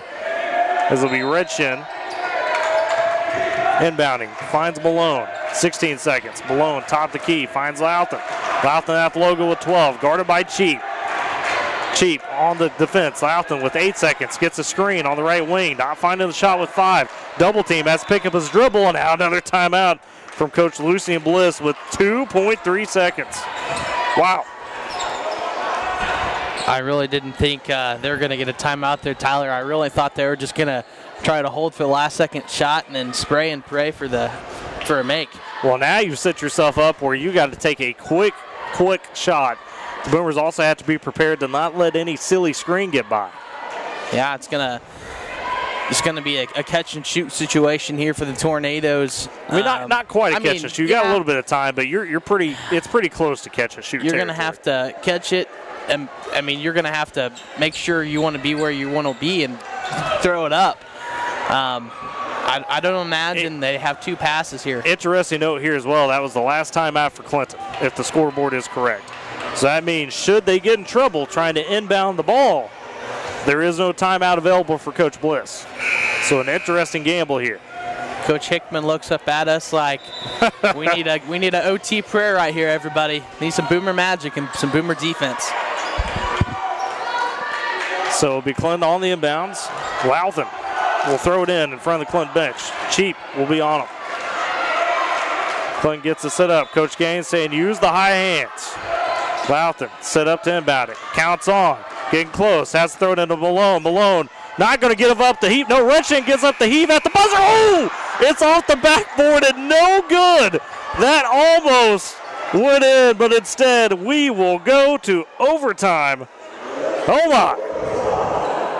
Wow, 48 all. That was, I thought that banked home by Redshin. Oh my. Tell you folks, get your popcorn out. Overtime, baby. Wow, what a ball game we've had. 48 all going into OT at the Tornado Dome. Game was originally supposed to be played in Woodward. Instead, we get an OT thriller in Clinton between the boys' teams. Clinton trying to go to 2-6 on the season. The Boomers trying to go to 3-5 on the season. Neither one of these teams want to lose. Man, Tyler, what a series of events it has played out today. It's been one of those days. It's been a weird day. Yes, it has. It's been one of those days. It's one that we have yet to, we've made it work so far, and the Boomers have too. Getting back in this one, down by 6 with less than a minute to go. 2 3-pointers, overtime. Whew. Man, everybody, take your breath. Caden Gaines down there, standing down there. Man, he wants in this nervous. game. Yeah. He wants in. Caden Gaines, of course, Coach Gaines' son, 8th grader, starring for the 8th grade team at the moment. Be a freshman next year. Shout out to the girls team real quick as they are here still watching this game. Yeah, they're nervous as well. They don't know what to think. They're moving around trying to change the energy up. So, OT, 4 minutes on the clock. 48 all. It'll be Carter Reed jumping against Atticus Thompson for Clinton.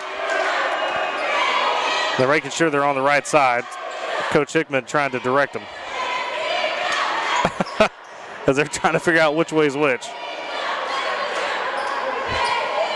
Coach Hickman getting them set.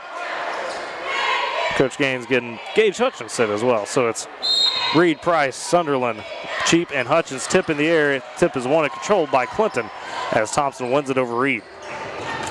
Be Carlson Louthan with the possession for the Red Tornadoes. Guarded tightly by Cheap on the right wing. Drives, kicks out to Zawoski, top the key. Swings it to Redshin in the left corner. Redshin works around. They find Louthan on the right wing again. Gets a screen. Louthan picks up his dribble. Now he needs help. Can't find anybody. Counts on, and Zawoski ends up taking the pass. Guarded tightly by Sunderland. Zawoski turns the quarter, goes for the layup, blows it. Rebound taken by Sunderland. Ahead to Hutchins. Hutchins for the layup. Oh, it gets stripped away by Clinton. Louthan comes back and strips it. Clinton the other way, though, almost turns it over as they go cross court to Redshin, left wing. Redshin sits up. Oh, finds a cutting Zawoski on the backside for the layup and good. Zawoski with his first basket of the night. And it's 50-48. Clinton now on top by 2. A timeout taken by Coach Gaines. Not liking something that she sees in that one. And interesting there. And Dakota that time, you just lose backside contained if you're the Boomers. Yeah, you had that little miscommunication right there. You don't know where the ball is. It gets kind of thrown to the man underneath the basket. Goes up for the easy layup. Man, Coach Gaines, she's tearing her guys up down there, and I imagine here for too long she's going to try to get an offensive game plan, hopefully. Yeah, she's trying to keep them in the game here. It's been such a momentum-based game. You're up, you're down, you're fighting, trying to get them mentally right here to close this overtime out. And you see it, especially on the high school side. Got to be careful. You don't want a couple baskets to all of a sudden put you back into a 6-point deficit with a little time to work with. 3:06 to go in overtime. Boomers trail 50-48. Out of the timeout. Boomers have the possession. Carter Reed with it. Finds Connor Price. Across the timeline. Price feeds to Reed, right wing. In the corner. Price will take it. Plays catch a little bit with Reed. They go up top to Hutchins. Hutchins kicks it back to Reed on the right side. To Price. Now to Hutchins. They work in the corner to Cheap. Cheap trying to find something that's not there. Boomers working around the perimeter. Haven't found the look they want. Price to Cheap left side. Now inside to Sunderland. He sees a double team instantly and a foul called as he was tied up a little bit with Louthan as well as Titan Malone. Malone will take the foul. That'll be Malone's third team foul for Clinton. As Cheap inbounds to Price. High, top of the key three. That's short. Rebound, though, by Connor Sunderland, and it's up and in. Connor Sunderland with a beautiful second chance effort. Makes it 50 all, and almost a carry by Louthan. Louthan, though, attacks the right side. Gets trapped on the block. Has to go up top to Malone. Malone gets a high screen. Doesn't use it. Guarded by Hutchins. Feeds back to Louthan on the wing. Louthan gets the screen from Thompson. Now they try to find him in the paint. That's going to push on Ben Cheap. Cheap was trying to make sure Thompson didn't take the position and turn to the basket on him. Unfortunately, Cheap did push. And it will send Atticus Thompson to the line for 2 free throws as the Boomers have put Clinton in the bonus. Cheap with only his second foul of the ball game. Thompson at the line with a chance to retake the lead for Clinton. He has 10 points. First free throw is good. 51-50. Clinton goes back on top. 2:14 to go in overtime. Couple dribbles for Thompson. Dips and shoots. Second free throw good as well. Thompson with 12. Clinton leads 52-50. Boomers the other way. 2:10 to go in overtime. Price across the timeline. Looks to the sideline. Coach Gaines barking out directions. Left wing. Reed with it. Reed in the corner to Price. Left side. Back up to Reed. Reed feeds to Cheap. Elbow. Back out to Price. Fakes the three. Goes baseline. Has to kick it out to Hutchins in the corner. Skips it to him. Hutchins gets bodied up on the baseline. And that is a foul on Clinton. Going to be on the floor. Let's see what Red Tornado it's on. I think they will get Redshin. Let the foul be his first. 4 fouls now for Clinton. One more. Woodard will be in the bonus the rest of the overtime. Last minute 52. Cheap will inbound for the Boomers. Throws into Sutherland. Free throw line. Back to Reed. Out to Price right wing. In the corner to Cheap. Boomers working around the perimeter again. Hutchins swings it to Reed on the left side. Reed trying to look for it. They find Sunderland in the baseline. Swing it out. Cheap steps up for the long two. That's long, no good. Rebound, though, by Price on the backside. And it dribbles off his foot. Or no, actually, I'll say it's off Clinton player's foot, so kick ball stays here with Woodard. Oh, no, I apologize. I was wrong both times. A foul, they'll say, on Sawatsky will send Connor Price to the free throw line. It's probably the best outcome for the Boomers. 52-50. Price at the line, trying to tie it back up. First free throw, gets in. Dribbled over the top of the rim. 52-51. Boomers trail by 1. Minute 33 to go in overtime. Price trying to tie it up for the Boomers. Price has 4 points on the night. Second free throw good as well. 52 all.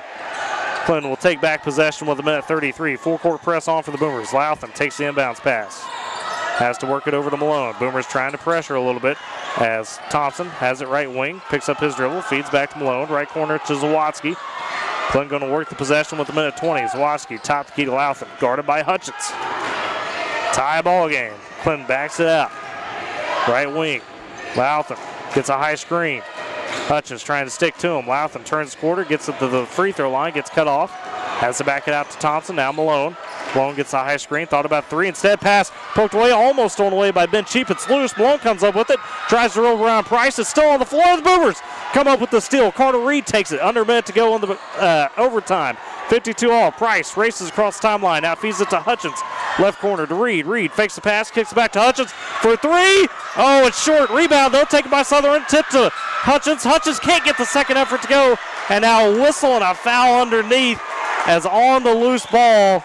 Carter Reed, I think, got a hand up over Redshin and fouled him.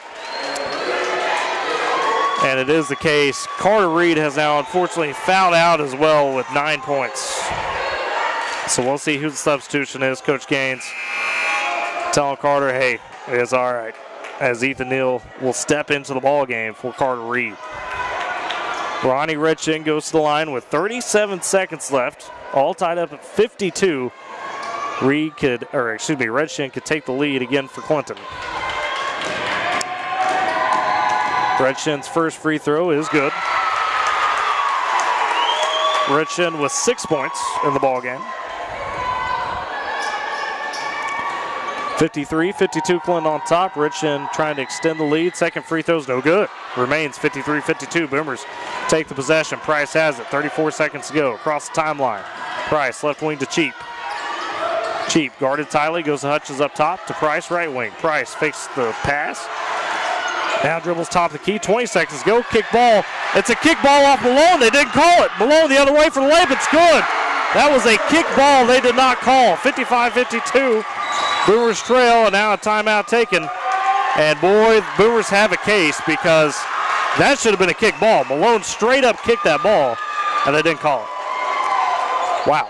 So 55-52, the Boomers now trail 12-7, trail by 3 with 12.7 left in the ball game. And that was a missed call there. I mean, just Malone kicked the ball. They kicked it, and they didn't see it. They just didn't see it.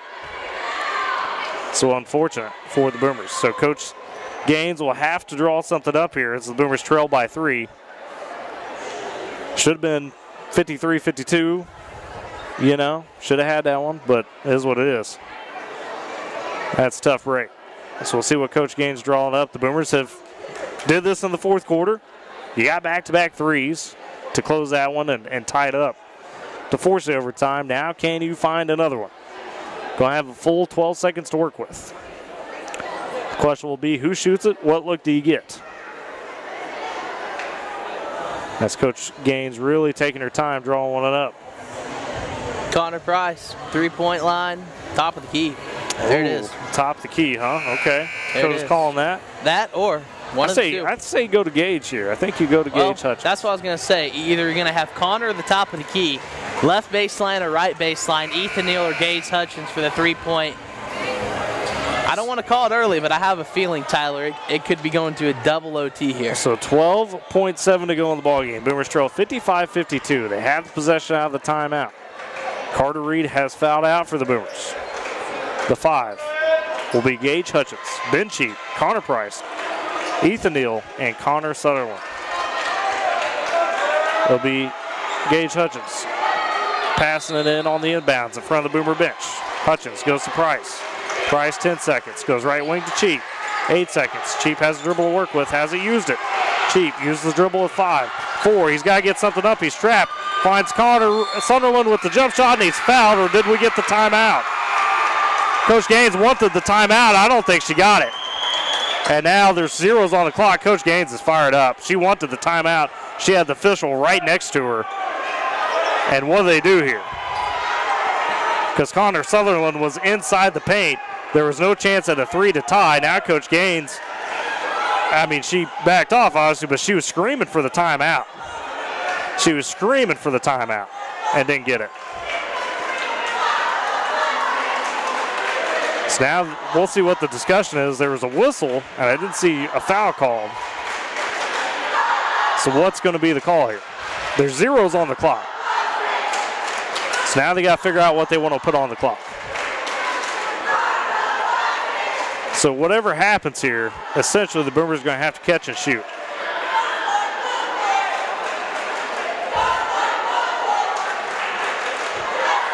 And they're talking to Coach Bliss. Talking to the scorer's table. I imagine you're going to have less than a second is what's going to be the issue here, Dakota. I'd imagine so. Because Coach Gaines tried to race over and get the timeout, but 0.8 seconds. I don't think they were calling it a time, unfortunately. 0.8 seconds. She's pleading her case, and unfortunately, I don't think she's going to win this case. So, okay, 0.8. 0.8 does go back on the clock, so that's good because that does technically give you enough time to catch and shoot. You can get a full shot off with 0.8. Some fans down there, some disbelief over the amount of seconds that are put on the clock. A lot of hands over the head. Yeah, This has been one of those games. This is one of those games where I don't think either crowd is happy with the officiating. So that's just how it is, I guess. You know how it could go. Yeah, a lot of wrong things have happened today, it seems like, for Woodward. Oh boy, now the fans are arguing with Bashu. As the Boomers are they're trying to figure out where this is going to be inbounded. That's their biggest thing. Coach Gaines checking with the officiating crew and trying to confirm exactly where it's going to be. As I think both athletic directors, Mr. Norton as well as Mr. Jefferson, out on the court to kind of watch their fan bases. And you hate to see this, but it's one of those deals where the athletic directors are both obviously, Mr. Norton, Mr. Jefferson very much care about wanting to make sure sportsmanship is taken care of. Things get a little chippy in the crowd. And their job, obviously, they know is to calm things down a little bit. This just shows you how big, how strong, how tough this rivalry between Clinton and Woodward is and how long it's going to continue to be. Oh, yeah. Neither one of these teams want to lose, especially to one another. So out of the timeout, 0.8 seconds on the clock. Boomers will have one chance on the inbounds. It'll be Ethan Neal beneath the left block. Sunderland, Cheap, Hutchins, Price, stacked all together at the elbow, the right elbow.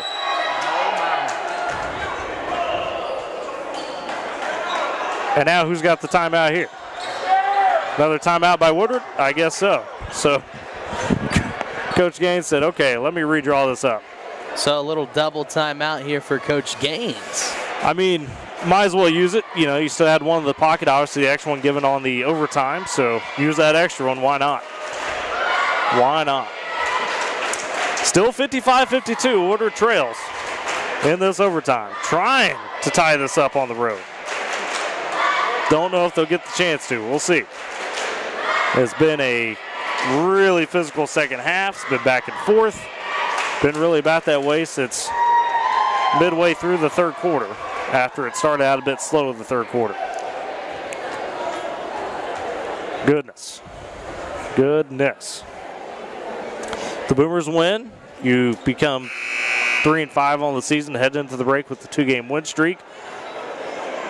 If you can't, you're 2-6 going into a road contest with Liberal on January 2nd. Tyler, before we get into this one, going to get a quick shout out to Cash Shipley. He's watching. Okay, there you go.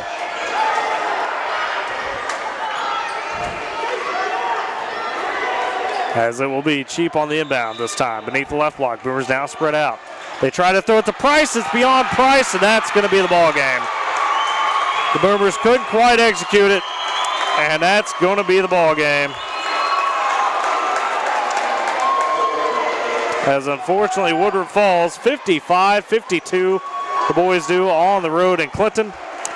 And after kind of a weird day, that's how that one ends. The Boomers can't execute the inbounds pass as Price was trying to back up, get to a spot at the top of the key.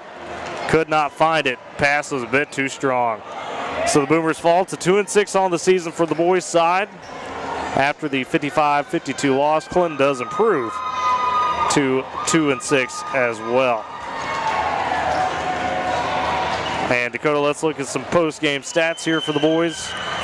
And really, again, heck of a game, heck of an effort. Just unfortunately couldn't quite get it done. Gage Hutchins, though, off the bench. 12 points for the Boomers. Led the way with those 12. Had some spread out scoring, 9 apiece for Ethan Neal and Carter Reed. Reed ultimately fouled out with those 9 points. Connor Sunderland with 8. 7 for Ben Cheap. He had 5 for Connor Price. 2 for Isaiah Washington in this one.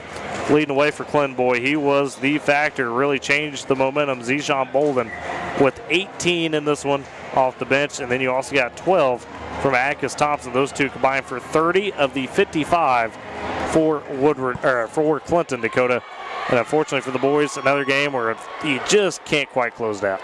It's now 4 to 5 straight games now that Woodward has had, a close game like you said. And it's one of those where you play with a lot of effort, but at the towards the end of the third, fourth quarter, you start to get a little exhausted. You start to kind of run out of answers and it was a tough game for the Boomers. A game that it was kind of different from games that we've played, just seems like we weren't in it 100% of the time.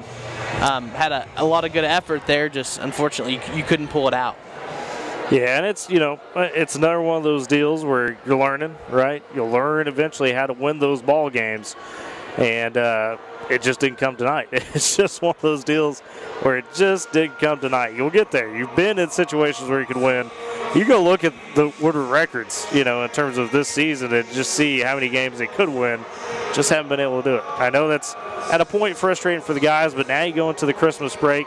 You can say, look, we've played well in spurts. Now you just got to really put together a full game. Yeah, I mean, you take a look, like you said, the last 4 or 5 games, this came down to like a 3-pointer, Tyler, a 2-pointer, maybe 4 or 5 points. It's been about 5 or less every game last couple weeks. And if we can continue to, hang with the teams like we are, but finish the games at a level where we can win by 3, 4, 5 points, even more than that. Just got to close out these crucial games. And I know there's going to be a lot of work that Coach Gaines and her coaching staff, and I think it's is it her brother-in-law or her brother that's helping her? Brother, yeah, brother, Mr. Bowers, and of course Coach Hickman. Yeah, Coach Hickman. Yep. We're going to have a good Christmas little workout, I imagine, and we're going to be ready for come time for to go to Liberal and give them a little run for the money. Yeah, obviously after the break, things really ramp up for the Boomers. You mentioned going to Liberal January 2nd. That will be a road game. And last time in Dodge City, they tipped at 6 for the girls. So we'll keep you updated on that on when they'll tip. But that will be the next contest on the road against Liberal. And then you jump into the Louis Capital Tournament in Enid, the Chisholm Tournament, if you will. And that will be a fun tournament in that one. I think Boomers will have a good field to compete against. We'll talk about that more as we get closer to that. You'll play Clinton again January 9th at home, and then Hooker on the road. So that's kind of your out of the break first half of the month there. A interesting schedule ahead. Well, for tonight, in case you missed earlier with the girls, they did take the 60-24 win over the Clinton Lady Reds, improved to 4-4 on the season. The boys, if you were with us here, tough overtime loss, 55-52. They fall to 2-6 on the season. We want to thank everybody for joining us on Boomer TV tonight. No bit of an odd scenario, both with the game moving from Woodward to Clinton, and us not being on the traditional radio and stream side of things. But if you tuned in, you watched, you listened, we thank you very much for tuning in. And for us, we'll break of our own, obviously. We won't have the Boomer Coaches Show tomorrow night on Z92, as we'll let Woodward kind of go into the break. They wrapped up school for the semester today, got those last finals in. And the next time we'll catch it will be January 2nd at Liberal. So everybody, have a good rest of your week. Have a great Christmas and a Merry Christmas. And have a good New Year. We'll catch you in 2024. You've been listening to Boomer Basketball and watching on Boomer TV.